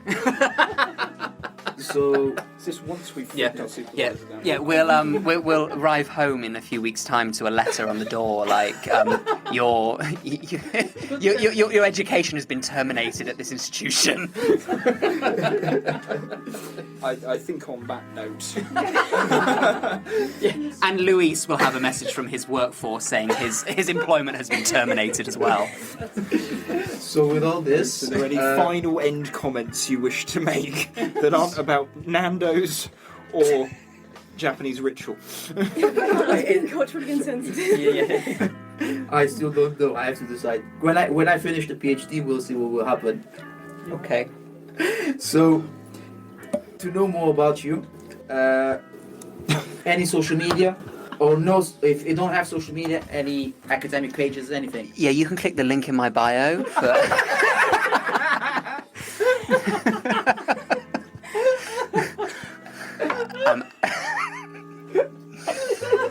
I am joking. Maybe not. I mean, I'm not sure what I would make more money out of, an OnlyFans or academia. I have no idea. I have no idea what would make more money. Like, what's better, my brain or my body? Who knows? Well, where? Okay, you can actually really find me on Twitter. Oh, now it's X, isn't it? I don't really use it that much. X. Yes. Careful with those X's. Yeah, it's HNBOHUN. HN Bohun, which is my name, obviously. So yeah, you can find me on. I don't really use it that often. That's pretty much where you can find me on. Yeah. So good luck. Or don't bother, whatever you want to do. I'm going to hand that over to Ria. I can't quite follow that. I'm still sorry. I'm still processing. Absolutely no social media whatsoever. Woo! That's the way to go. Yeah. So where can the listeners follow you? Or if you have. I do have an academia page. I've got one of those as well. Yeah, I suppose. That wasn't the bio you were talking about? I don't have LinkedIn. Nothing. I try to fly under that. I suppose they could contact me via the university. I mean, I can give you my email address. Yes. My university email address, which is the snappy 15037, whatever it is. God, I can't remember. You're just a number in a system. That's absolutely it. Yeah. I thought you were trying to remember the catalogue reference from this morning. Oh no, that's 1885,0316.01. Wow, was that? And the viewer can look that up at their own pleasure. Considerable pleasure. And what catalogue? British Museum. Look that number up. British Museum catalogue. Yeah. I was going to say, do we want to just give the study group Twitter? That would be Oh, great. yes. Oh. Yes, the more the better. And then just advertising for the next. For context, we all know each other because we set up a study group. We probably should. We should have said this at the very beginning. And it's HSGW_CON on Twitter. It's HSGW_con. So, yeah. Luis will put that in the description. I will put it in the description. The link in the bio. I was going to say, I suspect otherwise you can find most of us at our respective academia pages. Do we all have pages on? Yeah. Academia. Okay. Yeah. I was going to say I would give your listeners my Twitter handle, but there is really no point because I do not post on it. So Except when we force him to retweet stuff about the conference. yeah, but that only happens once a year. Or Facebook. Absolutely no way ever. I'm not handing out my Facebook or my Instagram. Thank you. Yeah. No, I suggested the Hellenistic group because I also don't have much social media, and my Twitter would just be Formula One stuff. I just that. I do not want to get involved in any kind of discourse in Formula One, let alone academic discourse. But we do have a Discord page, by the way, which can share. So Or not. Possibly, that's our organising one. Because also there's people whose email addresses on, and there's Yes. data Got it, protection so- issues. So Yeah, we yeah. can't do that. No, I think for the sake of your seriously, professionally, for the sake of your listeners, find most of us on academia. Yeah. yes, Is the academia or perhaps ResearchGate? I know. Yeah, I think both. Yeah. Yeah. Does Alfie have a page? so with all this amazing interview and No, you can have well, something we were literally talking about so many things, heckling Alexander, and with all this, Is that going to be the name of the episode? we'll It see. should be. Yeah. I'm not gonna tell you yet because it's a spoiler alert. But with all this, thank you very, very, very much for this opportunity of having this amazing late night interview. Thank you. Thank you, Luis. I think that Thank you to your all the listeners. listeners, I think that all the listeners will be filled with such knowledge about the ancient world and how they, for the next generations, how can we seeing what we're studying and the ancient world in general in a doubling way, as Paul Cosme says. Yeah. So, Yeah, the drop and Yeah. Peter Cosme. and this is so important, and that's for the PhD. And as I mentioned in my previous solo episodes, I'd say if it is a seven-headed monster for you, then might be not yet that you want to do a PhD, but might be something that you want to do later. But you're only turning into a seven-headed monster if you want to. So if you listen to other people's experiences of doing a PhD, and not just a negative way, but also how can the PhD be fruitful for the next generations, and that in the end will be something amazing. So within the PhDs, not just a thesis, is having your own moment time when you have to be alone doing your research, but also doing what you like, any hobbies. If you have a part-time job like myself or many others that also do a PhD, I mean, just use it to your own benefit, or also hang out with your friends if you have some time to spare. Yeah. So do just live like your we're life doing. as well. Life is for living it. So And that's basically it. So all in all, we'd like to thank you very much again for this opportunity, and we shall see you again, and I look forward to see the final product. yeah, maybe So, part Thank 2 you very again or much, something. and Thank you. Thank you. until next time then. Thank you, and thank you to everybody for listening as Yes, well. and Bearing thank you with to us if you've everybody made it for to- tuning in. If you've made it to the end, you'll be fine Yeah. with the PhD. This If will be- you've made it to the end of this, Yeah. you'll make it to the This end might of have the to be PhD. like 4 parts maybe or something. Right. Bye now. Thank you. And this was the late night interview with Carys, Henry, Maria, and Troy. Thank you all for having the time to hear so far the first longest talk I had at the PhD Lounge podcast. These 4 guests spoke about their interesting and arduous research topics, critically discussed about Alexander the Great and laughed a bit about our current PhD journeys, including sharing their advice for those who want to pursue the doctoral degree. This conversation will be launched on the first days of June, and so stay tuned for the soundbite I shall publish on Instagram. Soon, there will be another late night talk I had in late May, to be launched in June as well, and more solo sessions will also be coming soon. I am continuing to be focused on writing new chapter drafts for my thesis nevertheless, yet I will dedicate the weekend to write new content for the running series of the PhD Iceberg Explained to share with you. Also, me and Natalie Jarvis, who organizes the PhD Lounge's website, are updating the podcast's website with the latest sessions, including these 2 late night talks. To keep checking those and previous sessions, check out phdlounge.co.uk, and also feel free to follow the socials: Facebook, PhD Pod Lounge, Instagram at PhDLMF, and X at PhD Loungecast. And if you are a PhD student or graduate and would like to have a talk with me or for business collabs, then send me an email at luisphdlounge@gmail.com for the podcast algorithm.